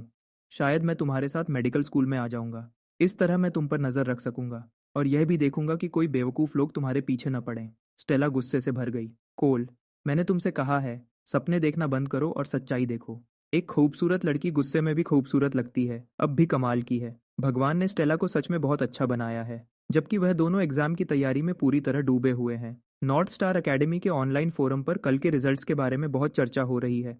जब से एग्जाम खत्म हुआ है, नॉर्थ स्टार में एडमिशन को लेकर चर्चा ठंडी नहीं हुई है। इस साल के पेपर को एग्जाम के इतिहास का सबसे मुश्किल पेपर कहा जा रहा है। यहाँ तक कि दूसरे और तीसरे साल के नॉर्थ स्टार के स्टूडेंट्स को भी समय सीमा में सारे सवाल हल करने में मुश्किल हुई। बहुत से लोग सोच रहे हैं कि इस साल सिर्फ पास होना ही एडमिशन के लिए काफी होगा। पिछले सालों में कम से कम 70% या उससे ज्यादा नंबर आने चाहिए थे, क्योंकि अप्लाई करने वाले पूरे देश के सबसे अच्छे स्टूडेंट्स होते हैं। इस साल 70% नंबर लाना टॉप 100 में आने के लिए काफी हो सकता है। पिछले किसी भी साल में 80% नंबर लाने वाला स्कॉलर प्रोडिजी बनने का पक्का दावेदार होता। और 90% या उससे ज्यादा नंबर की बात करें तो सबका कहना है कि इस साल कोई भी स्टूडेंट इतने नंबर नहीं ला सकता। यह मुश्किल जानबूझकर रखी गई थी। नॉर्थ स्टार ने इसे ऐसे ही बनाया था। बढ़ते हुए सख्त कंपटीशन के दौर में वह सच में होशियार लोगों को ढूंढना चाहते थे, ये देखने के लिए कि अगली पीढ़ी कितनी आगे जा सकती है। इतनी ज्यादा मुश्किल की वजह से सब ध्यान से देख रहे हैं कि इस साल का स्कॉलर प्रोडिजी कौन होगा। फोरम के मॉडरेटर ने एक पोस्ट में साफ साफ लिखा, इस साल का स्कॉलर प्रोडिजी नॉर्थ स्टार के इतिहास का सबसे खास स्कॉलर प्रोडिजी होगा, बिना किसी शक के। इतने बड़े शोर शराबे के साथ सब बहुत उत्सुकता से इंतजार कर रहे हैं। सबसे अच्छे स्टूडेंट्स जो पूरे देश के होशियार उम्मीदवार हैं, हर तरफ से मीडिया उनके पीछे पड़ी है। सिर्फ स्टेला ही है जिसे कोई भी ढूंढ नहीं पाया है। तियानहाई की प्रेस सोच भी नहीं सकती थी कि जिस इंसान को वह ढूंढ रहे हैं वह हर दिन मुझे पढ़ाने में बिता रही है और इंटरव्यूज के लिए उसके पास बिल्कुल टाइम नहीं है। अरे, क्या टीएन हाई का एक स्टूडेंट नहीं था जिसने एग्जाम जल्दी दे दिया था, कहा था कि पेपर आसान था और बोला था कि उसके पूरे नंबर आए हैं? क्या वह सच में स्कॉलर प्रोडिजी हो सकता है? ऊपर वाले ने ज्यादा पी ली है। उसे छोड़ो, मैं जानता हूँ वह कौन है। वह टियान हाई का मशहूर आवारा है जिसने अपनी जिंदगी में कभी पढ़ाई नहीं की। उसने उस इनविटेशन के लिए पैसे दिए होंगे।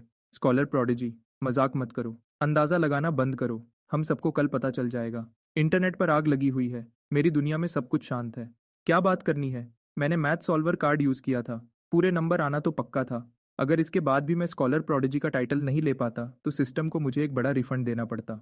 वह उस सब की बेइज्जती होती जो इस बेकार सिस्टम ने मुझ में बदला था। क्योंकि स्टेला आज अपने रिजल्ट्स देखने में बिजी है, उसने मुझे छुट्टी दी है। इसका मतलब है कि मैं देर तक सो सकता हूँ। मैं सोच रहा हूँ कि उसका चेहरा कैसा होगा जब वह उस लिस्ट में मेरा नाम देखेगी। बधाई हो होस्ट, मेन क्वेस्ट पूरा करने के लिए। हर सब्जेक्ट में पूरे नंबर। नॉर्थ स्टार एकेडमी में एडमिशन मिल गया। सारे इनाम दे दिए गए हैं। अब हुआ कि सबसे बड़े शिक्षा संस्थान में शामिल हो जाओ और अपनी नई कहानी शुरू करो। सिस्टम की आवाज ही मुझे जगाती है। मैं उठकर बैठ गया और मैंने डैशबोर्ड खोला।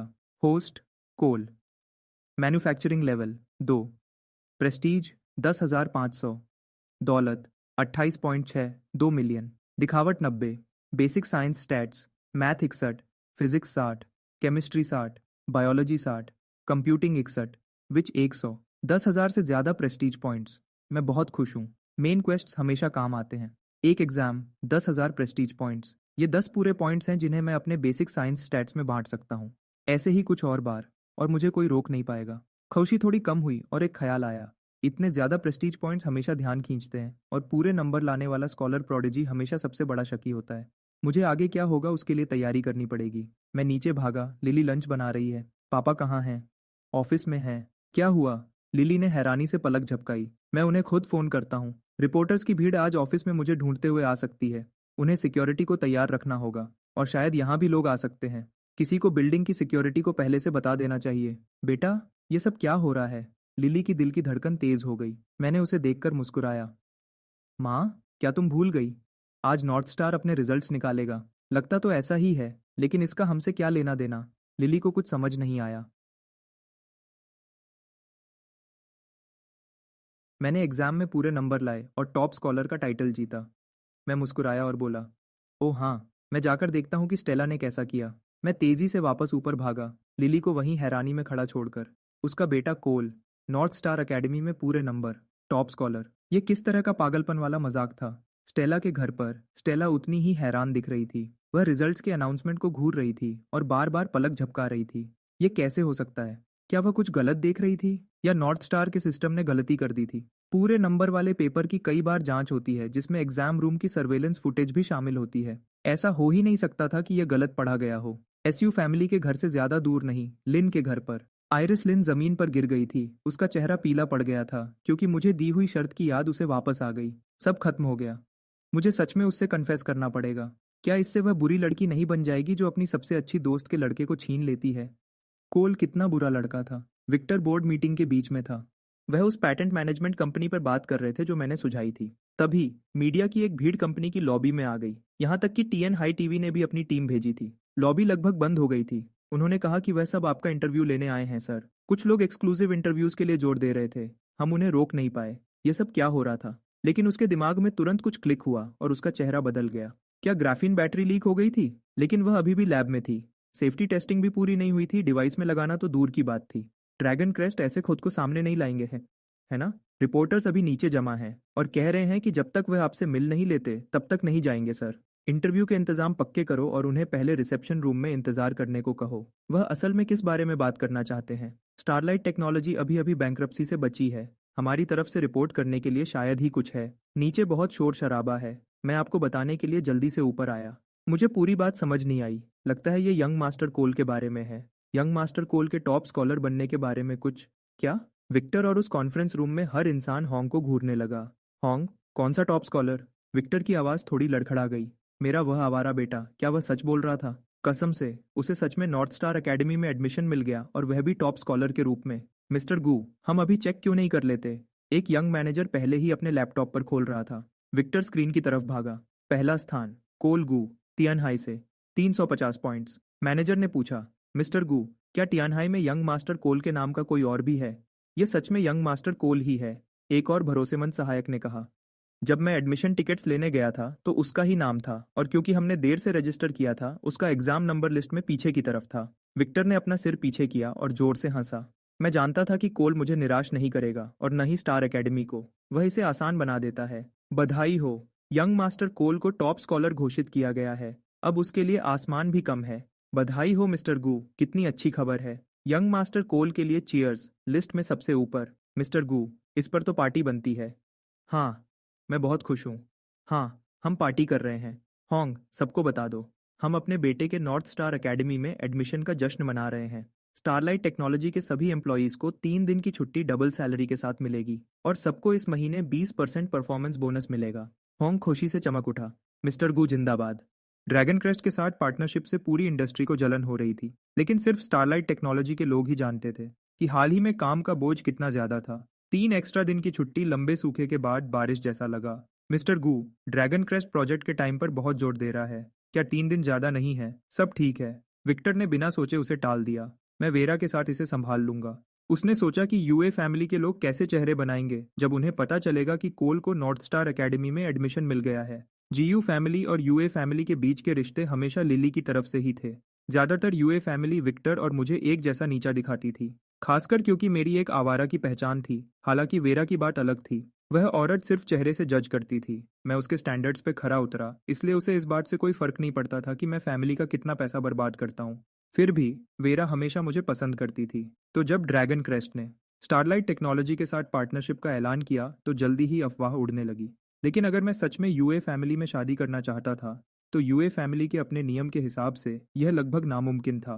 खासकर अब यूए फैमिली चुपचाप तैयारी कर रही थी अगली पीढ़ी के वारिस के लिए। ऐसी हालत में मुझ जैसा कोई उनके रेडार पर भी नहीं आता। जाहिर है मैं अब भी वेरा का छुपा हुआ छोटा सा आदमी बन सकता था जब तक मैं कोई हंगामा न करता। जो सबसे बड़े लोग थे वह कभी ऐसे इंतजामों पर ज्यादा ध्यान नहीं देते थे। विक्टर पहले ही सोच रहा था मेरी नॉर्थ स्टार में एडमिशन की खबर वेरा को खुद मिलकर बताने का, लेकिन वेरा को पहले से पता था। उसने उस लड्ढके के बारे में सोचा जो हर बार मिलने पर उसके पीछे पीछे घूमता था, उसकी तारीफ करता था, उसे खुश रखता था और फिर जेब खर्च मांगता था। और फिर भी वह यहाँ था, सच में नॉर्थ स्टार एकेडमी में एडमिशन ले रहा था। ये सब अजीब लग रहा था। शुरू में जो गर्व और खुशी थी वह चली गई और वेरा के होंठों पर एक मजेदार मुस्कान आ गई। एक परफेक्ट स्कोर वाला सबसे अच्छा स्टूडेंट उस एग्जाम में जिसे सब नॉर्थ स्टार के इतिहास का सबसे मुश्किल एग्जाम कहते थे, और फिर भी हुआ का सबसे बदनाम बेकार लड्ढका। ओह छोटे भाई, जब वह तुम्हारी पिछली बातें निकालेंगे तो तुम बहुत बड़ी मुश्किल में पीडीडीएच जाओगे। चीजें बिल्कुल वैसे ही हुई जैसा वेरा ने सोचा था। बस फर्क इतना था कि उल्टा असर ज्यादा तेजी से आया और ज्यादा जोर से लगा। जीयू फैमिली के विला कॉम्प्लेक्स के बाहर एक भीड़ पहले ही जमा हो रही थी। रिपोर्टर्स, क्लासमेट्स, फैमिली वाले, दोस्त और वह स्टूडेंट्स जो नेशनल कॉलेज एंट्रेंस एग्जाम देने वाले थे, उसकी किस्मत का ठोडा असर लेने की उम्मीद में। अगर यह एक अच्छी रेजिडेंशियल एरिया ना होती, प्रोफेशनल सिक्योरिटी स्टाफ और सिस्टम्स के साथ, और मैंने पहले ही गार्ड्स को बता दिया था, तो वह भीड़ सीधे सामने के दरवाजे से अंदर घुस जाती। मैं वह इंसान नहीं था जो लाइमलाइट में आने का मौका छोड़ दे। और छुपना मेरी आदत नहीं थी, वह तो बस बदतमीजी होती। तो मैंने आराम से टाइम लिया अच्छे से साफ होने और कपड़े पहनने में। साफ और स्मार्ट कपड़े पहने। फिर 7 या 8 सिक्योरिटी गार्ड्स को बुलाया और गेट की तरफ चल पड़ा। कोल बाहर आ रहा है। कुछ लड्डू ने जो मुझे पहचानती थी, हैरान होकर कहा, वाह, ये है वह टॉप स्कॉलर। वह कितना हैंडसम है। ललचाना बंद करो, जैसे उस जैसा अमीर लड्डू का कभी तुम्हारी तरफ देखेगा। सच है, खबर है उसे पहले ही ड्रैगन क्रेस्ट की छोटी राजकुमारी ने अपना बना लिया है। उफ, अमीर होना कितना अच्छा होता है। मुझे पता ही नहीं था मैंने अभी कुछ और दिल तोड़ दिए थे बिना कोशिश किए। जैसे ही मैं गेट पर पहुंचा, रिपोर्टर्स का एक झुंड माइक्रोफोन्स और रिकॉर्डर्स के साथ आगे बढ़ा जैसे भूखे भेड़िए हों। अगर इलेक्ट्रिक सिक्योरिटी गेट ना होता तो वह मुझे पूरा निगल जाते। कोल, अब जब तुम टॉप स्कॉलर हो, कैसा लग रहा है? एग्जाम बहुत मुश्किल था। तुमने परफेक्ट स्कोर कैसे हासिल किया? हमने सुना है कि तुमने 2 साल हाई स्कूल की पढ़ाई विदेश में की। क्या इससे यह साबित होता है कि विदेशी पढ़ाई बेहतर है? मिस्टर कोल, मैं टीएनयू मीडिया से हूँ। हमारा बॉस आपको पर्सनली जानता है। क्या एक वन ऑन वन इंटरव्यू मिल सकता है? मैंने अपना गला साफ किया और भिड्ड को शांत करने के लिए हाथ उठाया। सब लोग आराम से। कॉम्प्लेक्स के अंदर एक छोटा सा प्लाजा है। मैंने पहले ही बैठने का इंतजाम और रिफ्रेशमेंट्स रखवा दिए हैं। मुझसे जो चाहो पूछो, आराम से। भिड्ड थोड़ी नरम पड़िद गई। कितना अच्छा इंसान है। और वह यहाँ बिना बुलाए आए थे। फिर भी वह उनके बारे में सोच रहा था। क्या शानदार इंसान है। जाहिर है वह बस एक कम्युनिटी प्लाजा था जहाँ कम जगह थी और उसे सेट करने में थोड़ी मेहनत लगी थी। तो जगह कम है, टोटल 25। हर एक के 10,000, एक आउटलेट से ज्यादा 2 लोग। ये बोलकर मैंने एक पेमेंट क्यूआर कोड निकाला। बस इसे स्कैन करो और पे करो। बहुत आसान है। हर रिपोर्टर रुक गया। ये क्या? क्या तुम सच में ऐसा कर सकते हो? क्या ये लड्डू का फैमिली का बेकार नहीं था? ये सबसे पैसे कैसे लूट रहा है? मिस्टर कोल, ये थोड़ा ज्यादा नहीं हो गया? मैं मुस्कुराया। नॉर्थ स्टार एकेडमी के टॉप स्कॉलर का पहला पब्लिक इंटरव्यू, और मैं सिर्फ 10,000 ले रहा हूँ। ये तो लगभग मुफ्त में देना हुआ। अगर लोगों को पता चला कि मैंने इतने कम पैसे लिए तो वह कहेंगे कि मैं सच में बेकार हूँ। तो जल्दी करो, सिर्फ 25 जगह हैं। जिसे दिलचस्पी नहीं है वह जा सकता है। एक रिपोर्टर जो लग रहा था कि वह कोई छोटा कंटेंट अकाउंट चलाता है, गुस्से से बोला, सच में? एक अमीर लड्डू का हम सबको ऐसे लूट रहा है? ये तो हद है। चलो चलते हैं। किसे उसकी जरूरत है? मैं बस कुछ बनाकर लिख दूंगा। मैंने उसकी बात को अनसुना कर दिया।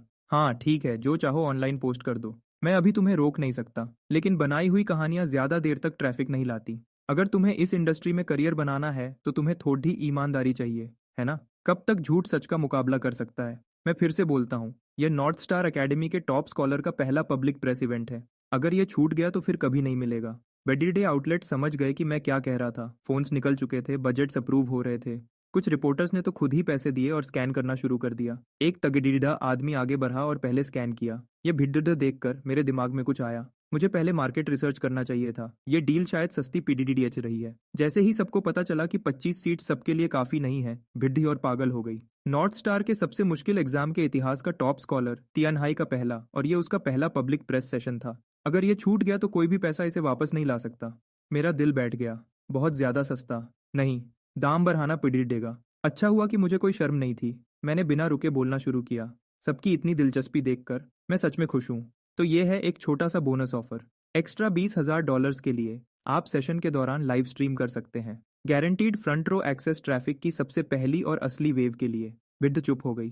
तो 10,000 में लाइव स्ट्रीम भी नहीं मिलेगा? ये लड्ढका कितना बेशर्म है। और फिर भी मेरे मौके पर दाम बढ़ाने के बावजूद किसी के पास कोई असली ताकत नहीं थी। वह चुपके से स्ट्रीम नहीं कर सकते थे, है ना? क्या वह सिक्योरिटी गार्ड सच में हाथ उठाएंगे? अपने अकाउंट में लाखों रुपए आते देखकर मैं काफी खुश था। छोटा फायदा भी फायदा ही होता है। जिस पल वह सिस्टम लोड हुआ, मेरी किस्मत लिख दी गई थी। एक जिंदगी जिसमें शोहरत और पैसा चाहिए था, क्योंकि यह अजीब सिस्टम सिर्फ उसी पर चलता था। जब वह छोटे प्लाजा पर पहुंचे, रिपोर्टर्स के चेहरे और भी उतर गए। बैठने के लिए प्लास्टिक के स्टूल थे। रिफ्रेशमेंट्स में बॉटल्ड पानी और जग में चाय थी। क्या इस पूरे इंतजाम पर 500 से ज्यादा खर्च हुआ होगा? यह तो खुलेआम लूट थी। मुझे इस बात की परवाह नहीं थी कि वह क्या सोचते हैं। मैंने माइक पकड़ लीधा। एक पैटियो अम्ब्रेला के नीचे रखे सोफा पर बैठ गया और बोला, मुझे यकीन है कि आप में से कोई भी टाइम बर्बाद नहीं करना चाहता। हर आउटलेट से एक सवाल, दोबारा नहीं। चलो इसे 30 मिनट्स में खत्म करते हैं। ये क्या बकवास है? एक सवाल के 30,000। आपस में बात कर लो, पहले कोऑर्डिनेट कर लो। हम 10 मिनट्स में शुरू करेंगे। हर रिपोर्टर गुस्से में था। इस वक्त कोई भी अपनी जगह बर्बाद नहीं करने वाला था यह पूछकर कि कैसा लगा या कैसे तैयारी की। छोटे स्टूडेंट्स के लिए कोई सलाह या कॉलेज में क्या पढ़ना चाहते हो, वह सवाल अब बेकार थे। एक जगह के 30,000। अगर तुमने कुछ धमाकेदार नहीं पूछा तो तुम बस पैसे फेंक रहे होगे। जैसे ही टाइम खत्म हुआ, एक गुस्से में लाल चेहरे वाली फीमेल रिपोर्टर खड्डिधी हो गई। कोल, जो मैंने जाना है, तुम्हारे ग्रेड्स हमेशा एवरेज थे मिडिल स्कूल से लेकर हाई स्कूल तक, और अब तुम परफेक्ट स्कोर के साथ टॉप स्कॉलर हो। क्या तुमने ये रिजल्ट गलत तरीके से हासिल किया? मैं लगभग हंस पिड़िडिडा। सीधे मुद्दे पर आ गए, है ना? नहीं, सबने पलक झपकाई।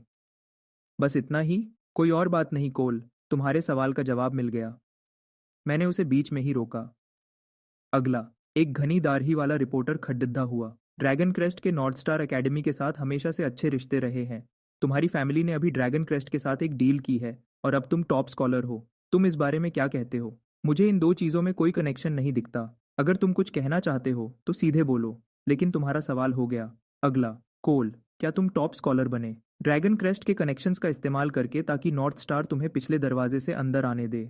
अगला रिपोर्टर पहले ही खड़ीडिदा हो चुका था। मुझे उन्हें मानना पड़ेगा, इस इंडस्ट्री का लेवल बहुत नीचे था, दिमाग की जरूरत ही नहीं थी। जहां तक मुझे पता है जीयू फैमिली में वंशजों की कोई कमी नहीं है, लेकिन उनमें से सिर्फ एक के पास नॉर्थ स्टार की अंडर ग्रेजुएट डिग्री है, वीरा यूए। तो वह मुझ जैसे बाहर वाले के लिए कोशिश क्यों करेंगे जब वह अपने ही किसी के लिए कर सकते हैं? और अगर किसी ने कोशिश की भी होती तो क्या नॉर्थ स्टार एकेडमी इतनी पागल होती कि वह टॉप स्कॉलर का टाइटल उसको दे देती जिसने पैसे देकर एडमिशन लिया हो? सही बात है, ये बात समझ नहीं आती। सबसे गुस्से वाले रिपोर्टर्स भी ठंडे पीढ़ी डीएनए लगे, लेकिन एक जिद्दी रिपोर्टर लगा रहा। तुम और वेरा, तुम दोनों साफ तौर पर करीब हो। अफवाहें हैं कि तुम यूए फैमिली में शादी करने वाले हो। ऐसी हालत में ये नामुमकिन नहीं है कि यूए फैमिली ने तुम्हें नॉर्थ स्टार में धकेल दिया हो ताकि वेरा को उसकी विरासत मिल सके।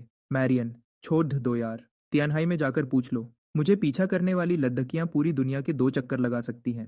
मैं ये सब छोड़कर किसी और की फैमिली में शादी क्यों करूंगा? और अगर वेरा और मैं सच में साथ होते भी तो वह जीयू फैमिली में शादी करती। समझे? कितनी हिम्मत है? तो तुम कह रहे हो कि तुमने वह परफेक्ट स्कोर और टॉप स्कॉलर का टाइटल सिर्फ अपनी मेहनत से हासिल किया? बिल्कुल सही। एग्जाम के तुरंत बाद मैंने पहले ही टीएन हाई टीवी को इंटरव्यू दिया था।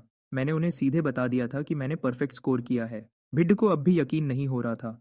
कोल, मुझे पक्की खबर मिली है कि तुम आईलाई ग्रुप के डॉक्टर जांग ताओ के बहुत करीब हो। सब जानते हैं कि डॉक्टर जांग ताओ की डोमेस्टिक इंटरनेट की दुनिया में क्या जगह है। वह एलीट हैकर्स की एक फौज को कंट्रोल करते हैं। क्या उन्होंने तुम्हारे लिए नॉर्थ स्टार का एग्जाम पेपर चुराया? मैंने एक लंबी सांस लेकर अपना सर हिलाया।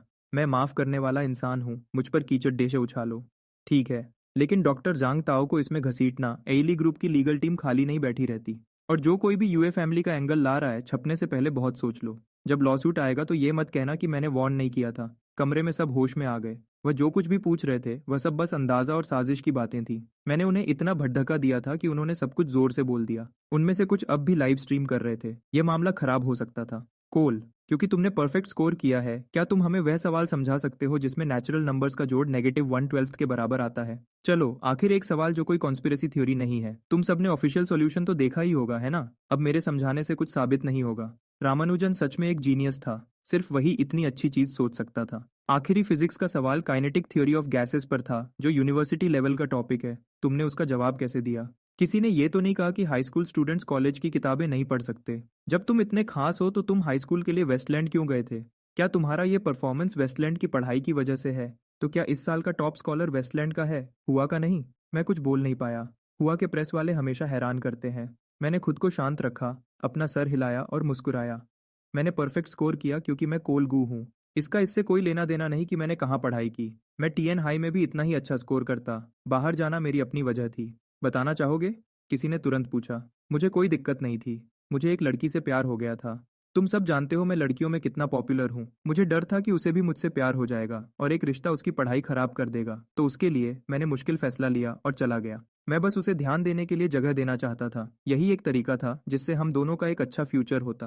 क्या तुम हमें बता सकते हो वह कौन है? क्या वह अगले हफ्ते नेशनल एग्जाम दे रही है या उसे भी नॉर्थ स्टार में एडमिशन मिल गया है? माफ करना, तुमने अपनी हद से ज्यादा पूछ लिया। अगला। और बस ऐसे ही प्रेस सेशन खत्म हो गया। मैं बिना किसी फिक्र के घर चला गया। रिपोर्टर्स को सिक्योरिटी ने कॉम्प्लेक्स से बाहर निकाल दिया, लेकिन इसका मतलब ये नहीं था कि उनका काम खत्म हो गया, बल्कि यह तो अभी शुरू हुआ था।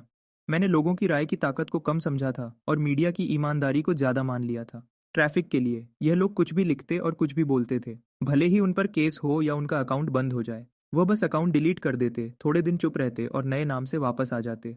जैसे ही प्रेस सेशन की फुटेज ऑनलाइन फैली, एक एक करके नाम ट्रेंड करने लगे। मेरा backdoor deal, dragon crest group, Yue family, Vera Yue, Tianhai का top scholar, north star academy की ईमानदारी पर सवाल। जबकि मैंने उस सेशन में बार बार कहा था कि मैंने अपना परफेक्ट स्कोर अपनी मेहनत से हासिल किया है। लोग अब भी बिना वजह की कॉन्स्पिरेसी थ्योरीज को ज़्यादा पसंद करते हैं। नॉर्थ स्टार के अपने स्टूडेंट फोरम पर भी आवाज़ें उठ रही थी। स्टूडेंट स्कूल पर ही सवाल उठा रहे थे और उस पर बिकने का इल्ज़ाम लगा रहे थे। उनका तर्क काफ़ी सीधा था। कोई भी हाई स्कूल स्टूडेंट इतने कम समय में वह एग्ज़ाम इतने अच्छे से पास नहीं कर सकता। अगर ये चीटिंग नहीं थी तो क्या थी? कुछ कट्टर लोग तो एडमिशन्स ऑफिस के बाहर साइलेंट प्रोटेस्ट की बात कर रहे थे, इस साल के एग्जाम की पूरी जांच की मांग करते हुए। लेकिन स्कूल की अपनी एक परेशानी थी जिसे वह शब्दों में बयान नहीं कर पा रहा था। सोचो तो, एक टॉप स्कॉलर, एक परफेक्ट स्कोर वाला पेपर, तो वह हर डिटेल को अच्छे से देखते ही है। अगर कोई भी गड़बड़ होती तो वह इसे कभी पब्लिक नहीं करते। लेकिन नॉर्थ स्टार का ऑफिशियल बयान शोर में तुरंत दब गया। कुछ किया नहीं जा सकता था।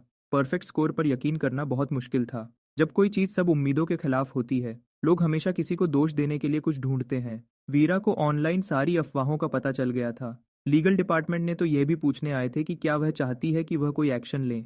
वीरा का जवाब था, जो हो रहा है होने दो। अभी के माहौल में मना करने से कोई खास फर्क नहीं पड़ता। वैसे भी नॉर्थ स्टार ने पहले ही बयान दे दिया था। ड्रैगन क्रेस्ट को कुछ और कहने की जरूरत नहीं थी। छोटे भाई, अभी पूरी दुनिया तुम पर सवाल उठा रही है। तुम क्या करोगे? वेरा को यकीन था कि मैं छिपूंगा नहीं। और सच कहूं तो इस हालत के यहाँ तक पहुंचने में उसके खुद के प्रेस को दिए गए 2 बार के बड़े बड़े बयानों का भी हाथ था। स्टेला पिछले 2 दिन से मुझे ढूंढने नहीं आई थी। कॉम्प्लेक्स में पापरात्सी भरे हुए थे और उसने प्रेस सेशन देखा था। वह उस लड़की को जानती थी जिसका मैंने जिक्र किया था, जिसके लिए मैं वेस्टलैंड गया था। वह लगभग पक्का वही थी। वह अभी तक उस रोल में आने के लिए तैयार नहीं थी, इसलिए वह यह रिस्क नहीं ले सकती थी कि प्रेस को उनके बीच के रिश्ते का जरा सा भी पता चले। फिर भी मेरी छोटी सी स्पीच ने उसे आधा घबराया हुआ और आधा गुस्से में छोड़ दिया था। मैं ही वह था जिसने झूठी सगाई का बहाना बनाया था उसके पैसे लेने के लिए और फिर गायब हो गया था। और अब मैंने उसे एक प्यार में पड़े लड़के की नेक कुर्बानी बना दिया था। मेरी हिम्मत तो देखो। किसी भी गलत इरादे वाले से पकड़े जाने के डर से स्टेला ने आइरिस के घर में शरण ली थी। ऑनलाइन इल्जामों की बारिश देखकर स्टेला गुस्से में भी थी और परेशान भी। जरूर वह मुझ पर यकीन करना चाहती थी, लेकिन उसने खुद वही पेपर दिया था। उसने 276 स्कोर किया था, जो उसे पूरे देश में 5वें नंबर पर ले आया था। और मैंने 350 स्कोर किया था। यह सच में किसी फैंटेसी नॉवल की कहानी जैसा लग रहा था। आइरिस, मैं क्या करूं? सब कह रहे हैं कोल ने चीटिंग की है। स्टेला के पास अपनी बेस्ट फ्रेंड के अलावा और कोई नहीं था। आइरिस भी पिछले कुछ दिन से शांत नहीं थी, लेकिन वह चीज़ों को ज़्यादा साफ देख रही थी। जब नॉर्थ स्टार का ऑफिशियल बयान आया, वह समझ गई, चाहे कितना भी शोर हो, नतीजा बदलने वाला नहीं था। मैं टॉप स्कॉलर था। मुझे सच में नॉर्थ स्टार एकेडमी में एडमिशन मिल गया था, जिसका मतलब था उसे मुझसे कन्फेस करना पड़ेगा। क्या तुम उस पर यकीन करती हो? आइरिस ने पूछा। स्टेला हिचकिचाई। मुझे नहीं पता। आइरिस ने अलग तरीके से पूछा। स्टेला, मुझे बताओ, क्या तुम सच में कोल को पसंद करती हो? स्टेला का चेहरा तुरंत लाल हो गया। तुम ऐसे क्यों पूछ रही हो? मैंने तो खुद अभी तक यह नहीं सोचा। आइरिस को अपना जवाब मिल गया था। बचपन के प्यार, वह जो नुकसान कर सकते थे, वह कुछ और ही था। स्टेला जैसी सीधी लड़की कभी भी ज्यादा देर तक रोक नहीं पाती। अगर तुम उसे पसंद करती हो तो उस पर यकीन करो, बिना किसी शर्त के। वैसे भी तुमने नॉर्थ स्टार का बयान देखा। उन्होंने कहा कि एग्जाम में कोई गड़बड़ नहीं थी। स्टेला ने ध्यान से मेरे और मेरी पढ़ाई के बारे में सोचा। उसे याद आया, मैं बचपन में बहुत तेज था। मैं ही वह था जिसने उसे 1 से 4 तक नंबर्स लिखना सिखाया था। लेकिन बीच में कहीं मेरा स्कूल से पूरा इंटरेस्ट खत्म हो गया था। हर दिन मैं किसी न किसी चीज़ में बिजी रहता था। हमेशा विक्टर से पैसे निकालने के तरीके सोचता रहता था। धीरे धीरे खुद को एक बेकार इंसान की पहचान दिला दी थी। लेकिन बचपन में इतना तेज था, अगर मैं फिर से सीरियस हो जाता तो फिर से जीनियस बनना तो नॉर्मल बात थी। स्टेला ने चुपचाप वह वजह ढूंढ ली जिसकी उसे ज़रूरत थी। अब मैं समझ गई आइरिस। शुक्रिया। मैं कोल पर यकीन करती हूँ। उसे हमेशा गलत समझा गया है। वह बिल्कुल भी वैसा बेकार नहीं है जैसा सब उसे समझते हैं। आइरिस को साफ दिख रहा था, स्टेला पूरी तरह से उसके प्यार में पड़ चुकी थी। अपनी बेस्ट फ्रेंड के लिए सच्ची जिम्मेदारी महसूस करते हुए आइरिस ने गंभीरता से कहा, स्टेला, इस पर अच्छे से सोचो। तुम जानती हो कोल कैसा है। अगर तुम सच में उसके साथ रही तो तुम्हें पूरी जिंदगी सिर्फ परेशानियां ही मिलेंगी। आइरिस, तुम क्या कह रही हो साथ में?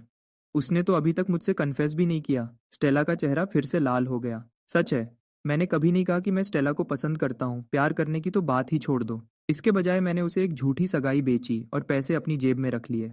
मैं उसे पसंद तो करता ही था, लेकिन हम एक दूसरे को इतने समय से जानते थे कि कहने की जरूरत ही नहीं पड़ी। बचपन के दोस्त जो साथ साथ बड़े हुए थे। मैंने उसे बहुत पहले ही अपना मान लिया था, बिना कभी कुछ कहे।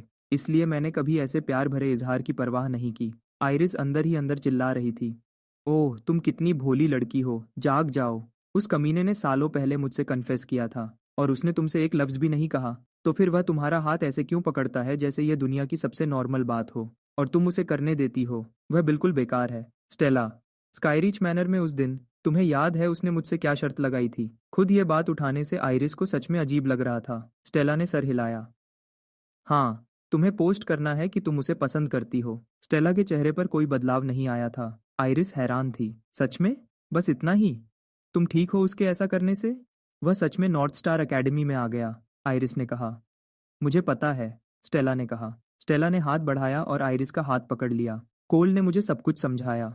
उसने यह हमारे लिए किया। और फिर स्टेला ने मेरी पूरी कहानी आइरिस को एक एक लफ्ज बता दी। हे भगवान, इस लड़की को मनाना कितना आसान था। हे ऊपर वाले, क्या कोई उस कमीने कोल पर बिजली गिरा सकता है? आइरिस, शांत हो जाओ, मुझे सच में कोई दिक्कत नहीं है। कोल को अपनी ढाल बनाकर तुम बिना किसी फिक्र के अपनी पढ़ाई पर ध्यान दे सकती हो। तुमने खुद मुझे बताया था कि तुमने सालों से म्यूजिक में कितना कुछ लगाया है, कि अब इंस्पिरेशन खत्म हो गई है। अब जब तुम यूनिवर्सिटी जा रही हो तो यह कुछ अलग करने और नया शुरू करने का सबसे अच्छा मौका है। अब स्टेला आइरिस को तसल्ली दे रही थी।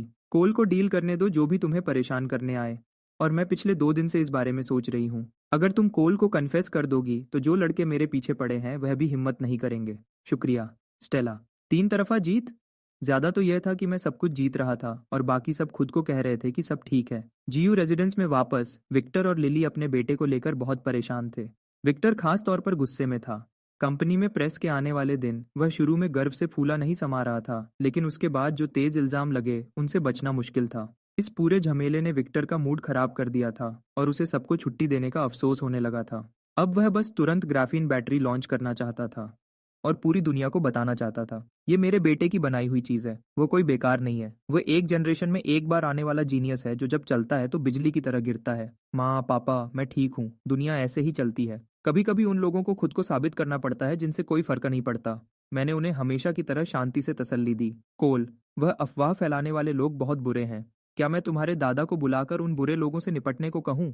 लिली हिचकिचाई, फिर बोली। स्टारलाइट का लगभग दिवालिया होना लिली को इतना परेशान नहीं कर पाया था, लेकिन अब उसका प्यारा बेटा जो अभी 18 साल का भी नहीं हुआ था, इल्जामों और बदनामी की लहर में डूब रहा था। यह वह बर्दाश्त नहीं कर सकती थी। मैं चौंक गया। माँ, कुछ गलत मत करो। दादा अब बूढ़े हो रहे हैं, उन्हें इतनी छोटी सी बात में मत घसीटो। वैसे भी आपके बेटे को पूरी जिंदगी गलत समझा गया है। मैं यह संभाल सकता हूँ। ये अलग है। पहले ये सिर्फ छोटे सर्कल में बातें थी। लिली ने जवाब दिया। उसका चेहरा थोड़ा परेशान था। और तुमने पहले पैसे काफी खुले हाथ से खर्च किए थे। इस बार पूरा इंटरनेट पीछे पड़ा है, अनजान लोग भी जो चाहे बोल रहे हैं। मैं यह बर्दाश्त नहीं कर सकती। ठीक है माँ, मुझ पर यकीन करो, मैं यह संभाल सकता हूँ। इन लोगों का ध्यान गोल्डफिश जैसा होता है। जब मैं नॉर्थ स्टार में अपना नाम बना लूंगा तो वह माफी मांगने के लिए लाइन लगा देंगे। बेटा, क्या तुम सच में ठीक हो? मैंने तुम्हें पिछले कुछ दिन से ऑनलाइन लगातार देखा है। कृपया कोई उल्टा सीधा काम मत करना। मैं बस ऑनलाइन शो देख रहा हूँ और ये देख रहा हूँ कि इंसान की अक्ल कितनी नीचे गिर सकती है। कई बार उनको तसल्ली देने के बाद ही मेरे माँ बाप नीचे आराम करने गए। उनके चेहरे पर अब भी चिंता थी। मैं इसके उल्टा बिल्कुल आराम से था। मैंने अपना लैपटॉप पास खींच लिया। जैसा वेरा ने पहले ही बताया था, मैं हमेशा के लिए छिपा नहीं रहूंगा। स्कूल शुरू होने में अभी 2 महीने थे, तो मुझे खुद को बिजी रखना था। नॉर्थ स्टार फोरम पर बहुत शोर था। कुछ ऐसे यंग जीनियस जो खुद को बहुत बड़ा समझते थे, वह मुझे बार बार शक की नजर से देख रहे थे। ये मान ही नहीं रहे थे कि कोई वह काम कर सकता है जो वह नहीं कर सकते। अब उनको अपनी बात का जवाब देना पड़ेगा। आज मैंने नॉर्थ स्टार एकेडमी के दाखिले के पोर्टल पर अपना स्टूडेंट आईडी नंबर ढूंढ लिया था। मैं अब फोरम पर एक ऑफिशियल स्कूल अकाउंट बना सकता था। मैंने सीधा उनको चैलेंज करने का फैसला किया। स्कूल के हर फैकल्टी को, जो भी मुझ पर शक करता है वह लाइव जुड़ सकता है और जो भी सवाल पूछना चाहे पूछ सकता है। मैं चाहता था कि नॉर्थ स्टार के हर स्टूडेंट को पता चले कि मैं आ गया हूँ और वह सब मेरे सामने झुकेंगे। यही सच में सबसे ऊपर खड़े होने का मतलब था। जिस पल मैंने रजिस्टर करना खत्म किया, मेरे दिमाग में एक जानी पहचानी आवाज आई। डिंग, एक जीनियस के घमंड को चैलेंज नहीं करना चाहिए, शक करने वालों को चुप कराना होगा। मेन क्वेस्ट, एक पब्लिक और पूरी तरह से साफ लाइव स्ट्रीम करो, सभी चैलेंज करने वालों को हराओ। क्वेस्ट का इनाम 5,000 प्रेस्टीज पॉइंट्स, एक चार्म पॉइंट, एक नैनो पैनोरामिक रिकॉर्डर। एक मेन क्वेस्ट। ये सिस्टम मुझे सच में जानता था। लेकिन रुको, क्या सिस्टम ने हमेशा नहीं कहा था कि मुझे सब कुछ खुद बनाना होगा? ये रिकॉर्डर इनाम में क्यों मिल रहा था? क्या ये चीज़ सच में कोई प्रोडक्ट थी? डिट्स की तरह मैंने सोचा था कि ये कुछ खास होगा, लेकिन ये मुश्किल से काम करता था। मैंने इतना टाइम कोड लिखने और उसको ठीक करने में लगाया था, सिर्फ डिट्स को एक ठीक ठाक एआई के लेवल तक लाने के लिए। लाइव स्ट्रीम क्वेस्ट्स इस सिस्टम के मिशन के ढांचे में एक खास जगह रखते हैं, तो एक बना बनाया प्रोडक्ट इनाम में मिलना बिल्कुल नॉर्मल है। और ये वाला बहुत ज़्यादा बेहतर है। इसमें एक्सरे विजन, स्कैनिंग के फंक्शंस हैं, और ये और भी छोटा है। इसके ब्लूप्रिंट्स शॉप में मिल जाएंगे। या एक बार कुछ अच्छा ट्राई करना चाहते हो? छोटे चालबाज, क्या तुमने मेरी शॉप में खर्च करना बिल्कुल बंद कर दिया है? मैंने सोचा, जब से सिस्टम लोड हुआ था मैंने एक बार भी उसमें पैसे नहीं डाले थे। असल में ये अच्छा तरीका है। अगर मैं कभी खर्च ही ना करूं, तो क्या हर क्वेस्ट के साथ एक फ्री इनाम नहीं मिलेगा? होस्ट, इस सिस्टम का फायदा उठाने के बारे में मत सोचो। पैसा खर्च करने के लिए होता है, और यहाँ खर्च करना बाहर की बेकार चीज़ों पे खर्च करने से ज़्यादा अच्छा नहीं है। मुझे सिस्टम से बहस करने का मन नहीं था, क्योंकि सिस्टम ने एक लाइव स्ट्रीम क्वेस्ट दिया था, तो नॉर्थ स्टार के हर फैकल्टी को चैलेंज करने का मेरा पहला प्लान थोड़ा बदलना पड़ सकता था। थोड़ी देर सोचने के बाद मैंने अपनी पोस्ट लिखना शुरू किया। नॉर्थ स्टार के मेरे सभी सीनियर्स को, मैं कोलगू हूँ। मैंने हमेशा नॉर्थ स्टार एकेडमी की तारीफ की है, लेकिन इस फोरम पर 2 दिन रहने के बाद मुझे कहना पड़ेगा, मैं निराश हूँ। मैंने कुछ खास, बहुत होशियार यंग दिमाग की उम्मीद की थी, जो कॉन्फिडेंट और शानदार हों। लेकिन उसकी जगह मुझे सिर्फ कड़वे आलोचना करने वाले मिले। Exam paper. क्या परफेक्ट स्कोर लाना सच में इतना मुश्किल था? वह दो फॉर्मूलाज, ऑयलर और रामानुजन ने उनको बहुत पहले ही सॉल्व कर दिया था। तो क्या ये सच में इतना अजीब है कि मैं भी कर सका? या फिर तुम बस नहीं जानते कि ये मैथमेटिक्स के लेजेंड्स कौन हैं? और आखिरी फिजिक्स का सवाल, उसके बारे में तो बात ही मत करो। क्या ये सच में इतना अजीब है एक हाई स्कूल स्टूडेंट के लिए यूनिवर्सिटी लेवल की पढ़ाई करना? और फिर भी तुम यहाँ हो। हुआ कि सबसे अच्छी एकेडमी के स्टूडेंट्स इस पेपर को ऐसे देख रहे हो जैसे ये आसमान से उतरा हो। शर्मनाक। तुम्हारी पोस्ट पढ़कर मुझे सच में नॉर्थ स्टार के फ्यूचर की चिंता है। तुम एक दिन इस देश के स्तंभ बनने वाले हो। ऐसी सोच के साथ तुम क्या योगदान दोगे? मैं जानता हूँ तुम सोचते हो कि मैं सिर्फ दिखावा कर रहा हूँ, और मैं ऐसा इंसान नहीं हूँ जो लोगों को जवाब देने का मौका दिए बिना बात करे। मैं जल्दी ही एक लाइव स्ट्रीम करूंगा। अपने सारे शक ले आओ। मेरी स्ट्रीम तुम सबके लिए खुली होगी। मेरे एग्जाम में जो भी फैकल्टी कवर हुआ है, अपने सबसे अच्छों को भेजो। अगर मैं तुम सबको पढ़ा नहीं पाया, तो मैं खुद नॉर्थ स्टार से निकल जाऊंगा। एक और बात, मेरी ज्यादातर फोटोज जो ऑनलाइन घूम रही हैं, वो कैंडिड शॉट्स हैं। हैंडसम तो हूँ, हाँ, लेकिन वह मेरी पूरी तारीफ नहीं करते। तो ये रही एक अच्छी सेल्फी। लेडीज, इसको सेव कर सकती हो, कोई पैसा नहीं लगेगा। और कोई भी सीनियर स्टूडेंट, जूनियर स्टूडेंट या फीमेल प्रोफेसर जो मुझे और अच्छी तरह जानना चाहती हैं, फॉलो बटन दबा दो। मैं यहीं रहूंगा। नॉर्मल दिखने वाले या कम अक्ल वाले अप्लाई ना करें। मुझे एक बार फिर कहने दो, मैं कोल गू हूँ। मैं सूरज और चांद को अपने हाथों में रखता हूँ और सितारों तक पहुँचता हूँ। इस दुनिया में मेरे जैसा कोई और नहीं है। जिस पल पोस्ट लाइव हुई, नॉर्थ स्टार फोरम में हंगामा हो गया, और कुछ सेकंड्स बाद पूरे इंटरनेट पर भी यही हुआ। मेरी बातें और मेरी बहुत अच्छी सेल्फी आग की तरह फैल गई। बहुत सारी लड़कियां तुरंत फैन बन गईं। मैंने जो लिखा था उसमें से कुछ औरतों के लिए ज्यादा इज्जत वाला नहीं था, लेकिन दुनिया चेहरे से जज करती है, और यही सच था। लोग हैरान रह गए। तो ये है नॉर्थ स्टार का टॉप स्कॉलर। सच में सबसे अलग। बिल्कुल हद हो गई। एक धोखेबाज ऐसे बातें कर रहा है। अगर हमने उसको उसकी जगह नहीं दिखाई, तो हमारे बारे में क्या कहा जाएगा नॉर्थ स्टार के बारे में? सच में भाई, जो भी ऐसी पोस्ट करता है, या तो उसके पीछे कोई बहुत बड़ा हाथ है, या फिर वह मौत को बुला रहा है। उसने तो अपना पूरा दाखिला दांव पे लगा दिया है। छोड़ो भी, ये सब दिखावा है। मैं एक पल के लिए भी नहीं मानता। और इस लड़के ने अपना पेपर जल्दी दे दिया था। जब उसने खत्म किया था, तब तो कोई जवाब देखकर कॉपी करने वाला भी इतनी जल्दी नहीं कर सकता था। कुछ तो गड़बड़ है। बिल्कुल सही। वह लाइव स्ट्रीम पर खुद को साबित करना चाहता है। मैं उसे चैलेंज करने के लिए वहीं रहूंगा। उसको दिखाऊंगा कि नॉर्थ स्टार का घमंड कैसा होता है। माफ करना, क्या किसी और को लगता है कि कोल बहुत हैंडसम है और उसका पर्सनल कांटेक्ट चाहिए? एक दोस्त के लिए पूछ रहा हूँ। यकीन नहीं होता। कोल तुम्हारे से किसी को, तुम्हारे साथ जो भी होगा तुम उसके लायक हो। स्टूडेंट्स के अलावा नॉर्थ स्टार के बड़े अफसर और कुछ खास प्रोफेसर्स भी बहुत गौर कर रहे थे। पोस्ट पढ़ने के बाद उन सब ने एक ही बात सोची, इस साल का टॉप स्कॉलर कुछ अलग ही है। नॉर्थ स्टार एकेडमी के प्रेसिडेंट, जो सबसे ज्यादा इज्जत वाले एरोडायनेमिक्स एक्सपर्ट्स में से एक थे, और एक ड्यूअल एकेडमिशियन प्रेसिडेंट ली, पिछले कई दिनों से मेरी फाइल पढ़ रहे थे। उन्होंने उसको इतनी बार पढ़ा था कि गिनती नहीं कर सकते थे। ऐसा स्टूडेंट नॉर्थ स्टार में आ रहा है, तो चीजें बोरिंग नहीं होंगी। प्रेसिडेंट ली खुद ही मुस्कुराए, फिर फाइल उठाई और आखिरी पेज पर पलटा। एक पुराने बूढ़े चेहरे की तस्वीर थी। बूढ़ा वह, कौन जानता था कि तुम इतने इंटरेस्टिंग पोते को छिपा रहे थे। जब मैं उसको वैसा बना दूंगा जैसा वह बन सकता है तो मुझे हैरानी होगी कि क्या तुम्हारी फैमिली को उसको मुझसे दूर रखने का अफसोस होगा। वीरा ने सालों पहले नॉर्थ स्टार से ग्रेजुएशन कर ली थी और छोड़ दिया था, लेकिन वह अब भी कभी कभी फोरम चेक करती थी।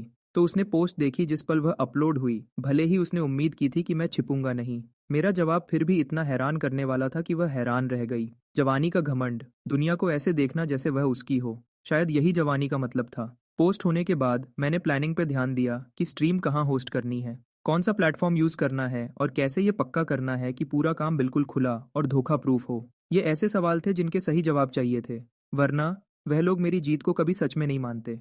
और लाइव स्ट्रीमिंग अभी बहुत चल रही थी। एक टॉप स्कॉलर का लाइव आना बहुत पैसा कमा सकता था।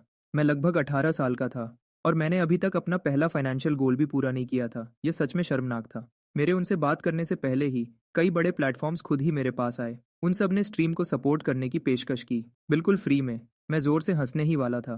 क्या उनको लगा मैं कल का पैदा हुआ हूँ? मुझे इन ऑनलाइन कंपनीज के लिए सब्र नहीं था। बेहतर था कि मैं किसी ऐसे के साथ काम करूं जिसे मैं पहले से जानता था। टीएन हाई टीवी के ब्रॉडकास्टिंग डिपार्टमेंट का हेड, उस रिपोर्टर के साथ जिसने एग्जाम के बाद मेरा इंटरव्यू लिया था। हम तीनों एक मीटिंग रूम में बैठ गए। मिस्टर कोल, ये थोड़ा ज़्यादा नहीं है, आपको नहीं लगता? हम सारा काम कर रहे हैं और आप 60% लेना चाहते हो? ये बहुत ज़्यादा है। मैं मुस्कुराया। मैं तो 70 मांगने वाला था। ये एक्स्ट्रा 10% तुम्हारा इनाम है कि तुमने हाल ही में ऑनलाइन बेकार चीज़ें पोस्ट नहीं की हैं और अपनी ईमानदारी बरकरार रखी है। माना कि तुम्हारे जैसे स्टेशन के कुछ रूल्स होते हैं।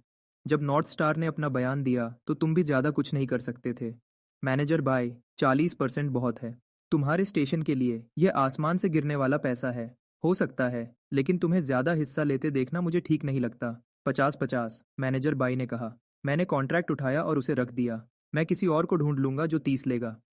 अलविदा। मिस्टर कोल, रुको, मैं साइन करूंगा। मैं मुस्कुराया और कॉन्ट्रैक्ट वापस टेबल पर फेंक दिया। मैं कल अपने लॉयर को यहाँ बुलाऊंगा ताकि डिटेल्स फाइनल कर सकें। टाइम कम है तो देर रात तक काम करना पड़ सकता है। वह 40% कितने का होगा यह पूरी तरह तुम पर है। और ये कहकर मैं चला गया।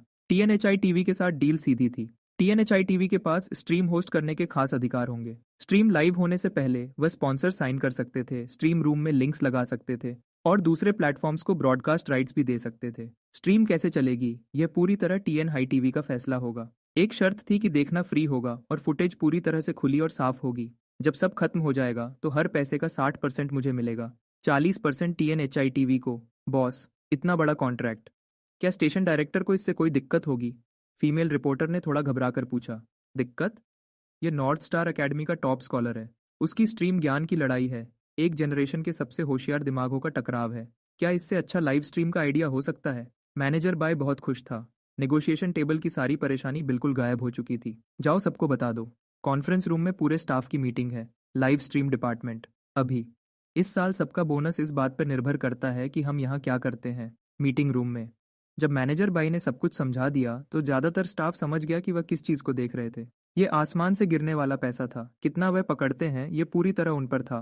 पहला काम, ये खबर फैलाओ कि हमने एक्सक्लूसिव ब्रॉडकास्ट राइट्स ले लिए हैं। बड़े ऑनलाइन प्लेटफॉर्म्स खुद हमारे पास आएंगे।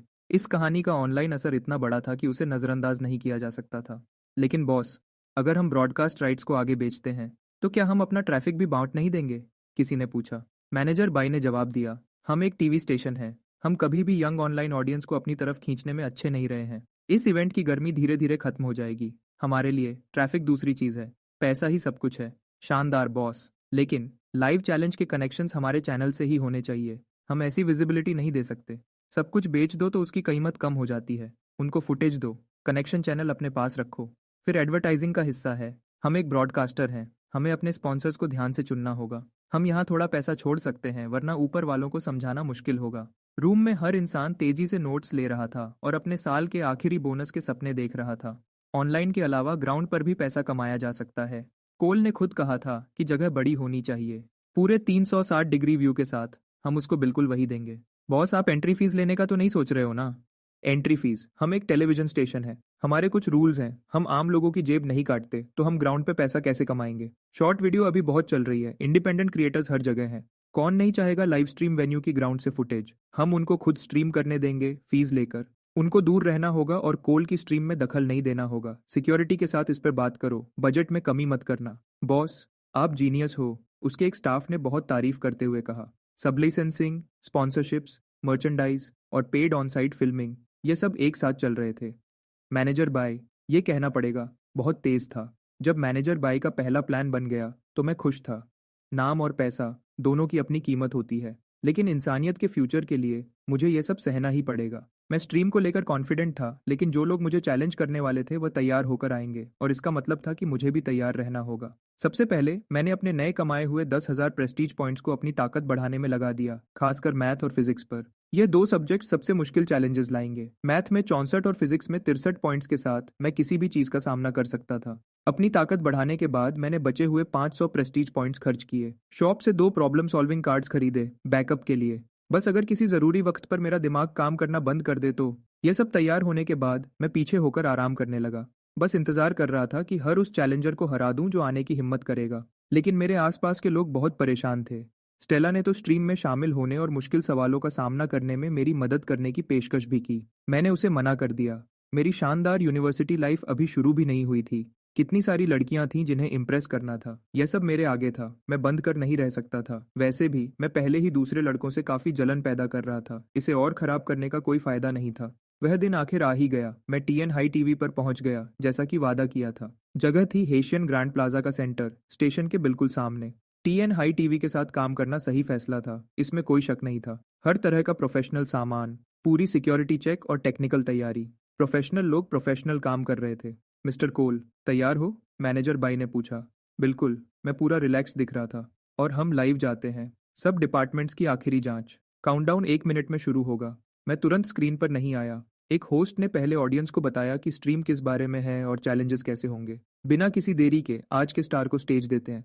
टीएन हाई का पहला टॉप स्कॉलर नॉर्थ स्टार ने जब से अपना अलग एडमिशन प्रोसेस शुरू किया है, तब से पहला परफेक्ट स्कोर पाने वाला।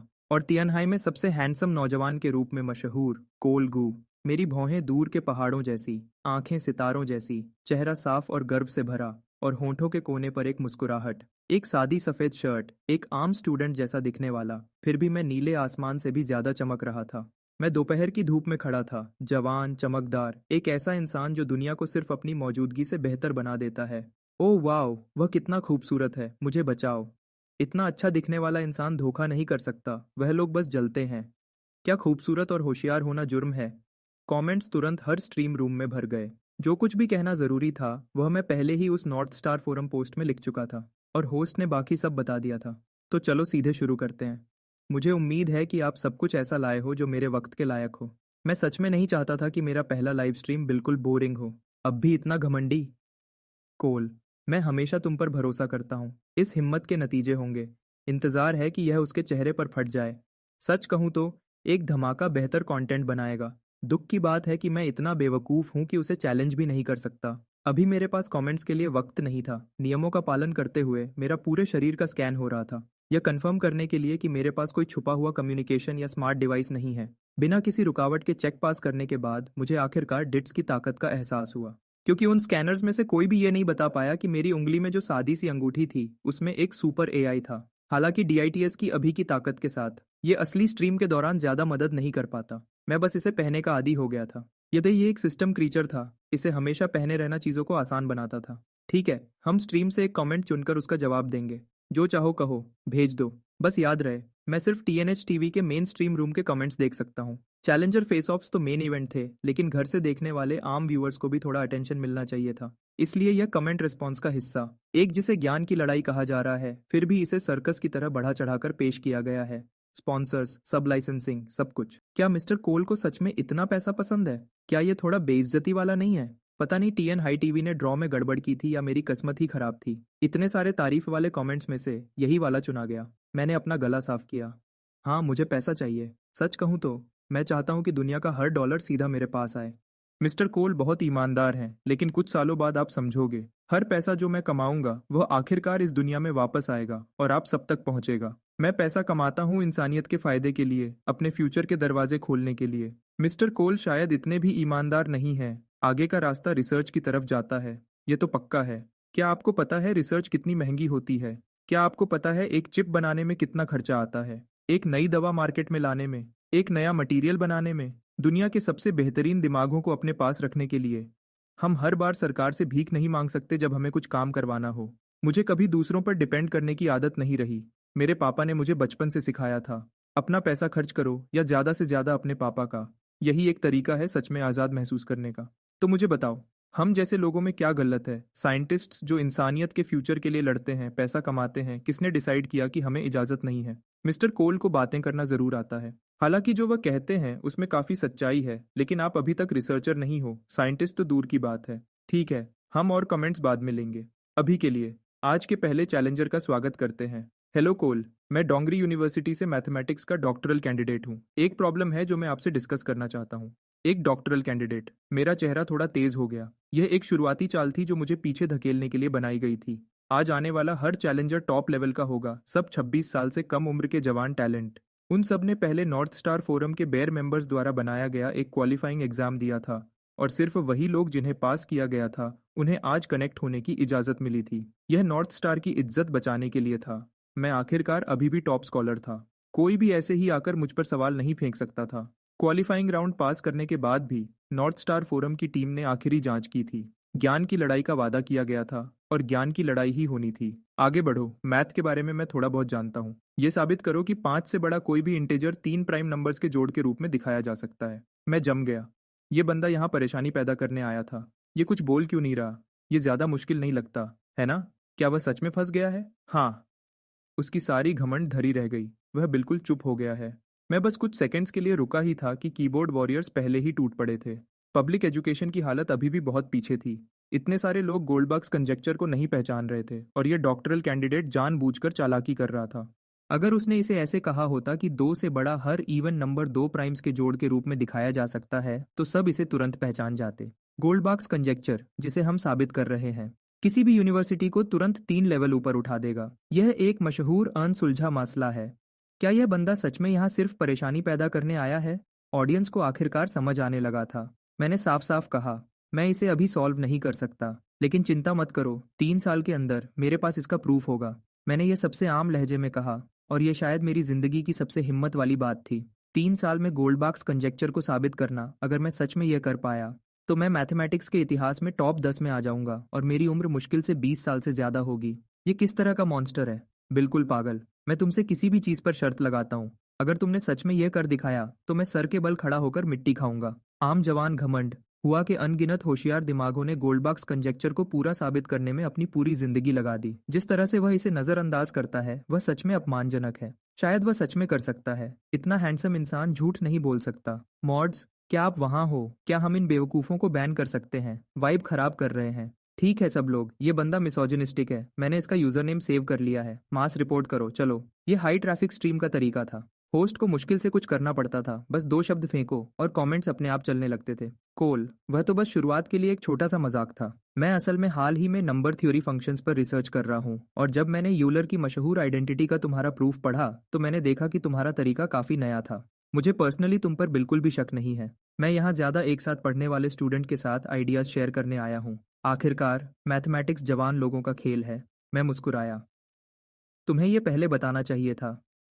मैंने सोचा तुम यहाँ लड़ाई शुरू करने आए हो। धन्यवाद सीनियर। आप क्या एक्सप्लोर करना चाहते हो? मेरे प्रूफ में थोड़ा अलग तरीका इस्तेमाल किया गया था, लेकिन सच कहूँ तो यूलर का असली प्रूफ पहले ही बहुत अच्छा और साफ है। मैं कहूँगा कि दोनों लगभग बराबर हैं। आपने टैंजेंट और कोटेंजेंट फंक्शंस की इन्फिनिट सीरीज शुरू की, फिर कोटेंजेंट सीरीज का इस्तेमाल करके प्रूफ पूरा किया। मैं सच में क्यूरियस हूँ कि ये आपको कैसे सूझा। मैंने जवाब दिया, ठीक है, जैसा कि आप जानते हो मैं अभी भी सिर्फ एक हाई स्कूल स्टूडेंट हूँ। मेरे ज्ञान की अपनी सीमाएं हैं, तो मैं सिर्फ उसी से काम कर सकता था जो मेरे पास था, एक सब्स्टिट्यूशन लगाकर और ट्रांसफॉर्मेशन के जरिए काम करके। l'Hopital's रूल आपको जवाब तक पहुंचा देता है। जब आप इसकी गहराई में जाते हो तो यह बस एग्जाम के दौरान उसी वक्त प्रॉब्लम सॉल्व करना था। डॉक्टरल कैंडिडेट हंसा। कोल, तुम कैसे से थे कोल, तुम कब से इतने नरम हो गए? तुम्हें सुनकर मुझे लगता है कि शायद मुझे अपने फंडामेंटल्स को दोबारा देखने की जरूरत नहीं है। फंडामेंटल्स कभी पुराने नहीं होते। डॉक्टरल लेवल पर भी कभी कभी अंडर ग्रेजुएट क्लास में बैठना कुछ अनोखा शुरू कर सकता है, खासकर मैथमेटिक्स में जो सबसे ज्यादा कल्पना मांगता है। सिर्फ प्रॉब्लम्स को सॉल्व करते रहना हमेशा आपको वहां तक नहीं पहुंचाएगा। सच्ची सलाह। समझ गया। धन्यवाद कोल। अगर तुम कभी जापान आओ तो मुझसे मिलना, मैं तुम्हें घुमाऊंगा। तुम निराश नहीं होगे।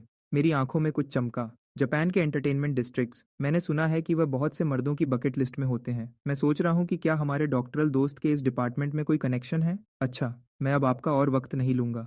अलविदा। लाइन में खड़े बाकी चैलेंजर्स के लिए एक दोस्ताना याद दहानी। आपको मैथ के सवाल लाने की जरूरत नहीं है जब तक आप सच में दुनिया के अनसुलझे मसलों में से कोई एक कोल पर फेंकना नहीं चाहते। यह उसके आखिरी शब्द थे कनेक्शन काटने से पहले, और अगला चैलेंजर पॉइंट कैरी कंजेक्चर के साथ अंदर आया। मैं इतना चिढ़ गया था कि मैंने उसी वक्त एक प्रॉब्लम सॉल्विंग कार्ड जला दिया। उसके बाद बचे हुए चैलेंजर्स साफ तौर पर घबरा गए थे। उनमें से कई तो अपने तैयार किए हुए प्रॉब्लम्स को पेश भी नहीं कर पाए, और इसके बजाय पहले डॉक्टरल कैंडिडेट की तरह बस मुझसे कुछ आम बातें की और फिर चुपचाप चले गए। जब मैंने केमिस्ट्री और बायोलॉजी में भी अपनी महारत दिखाई तो किसी भी स्ट्रीम रूम में एक भी इंसान मेरे टॉप स्कॉलर टाइटल की कीमत पर सवाल नहीं उठा रहा था। इसी बीच नॉर्थ स्टार फोरम पर स्टूडेंट्स ने पहले ही अपने असली नाम से माफ़ी मांगना शुरू कर दिया था और वादा कर रहे थे कि सेमेस्टर शुरू होने पर मुझे खाना खिलाएंगे। रुको, हमने काफ़ी प्रॉब्लम्स सॉल्व कर लिए हैं, चलो कुछ और कमेंट्स लेते हैं जवाब देने के लिए। मैं ऐसा इंसान नहीं हूँ जो अपनी ऑडियंस से अलग हो जाए, पूरा वक्त ऐसे प्रॉब्लम्स पर लगाए जिन्हें कोई समझ ना सके। ये सबकी सेल्फ एस्टीम पर चोट है।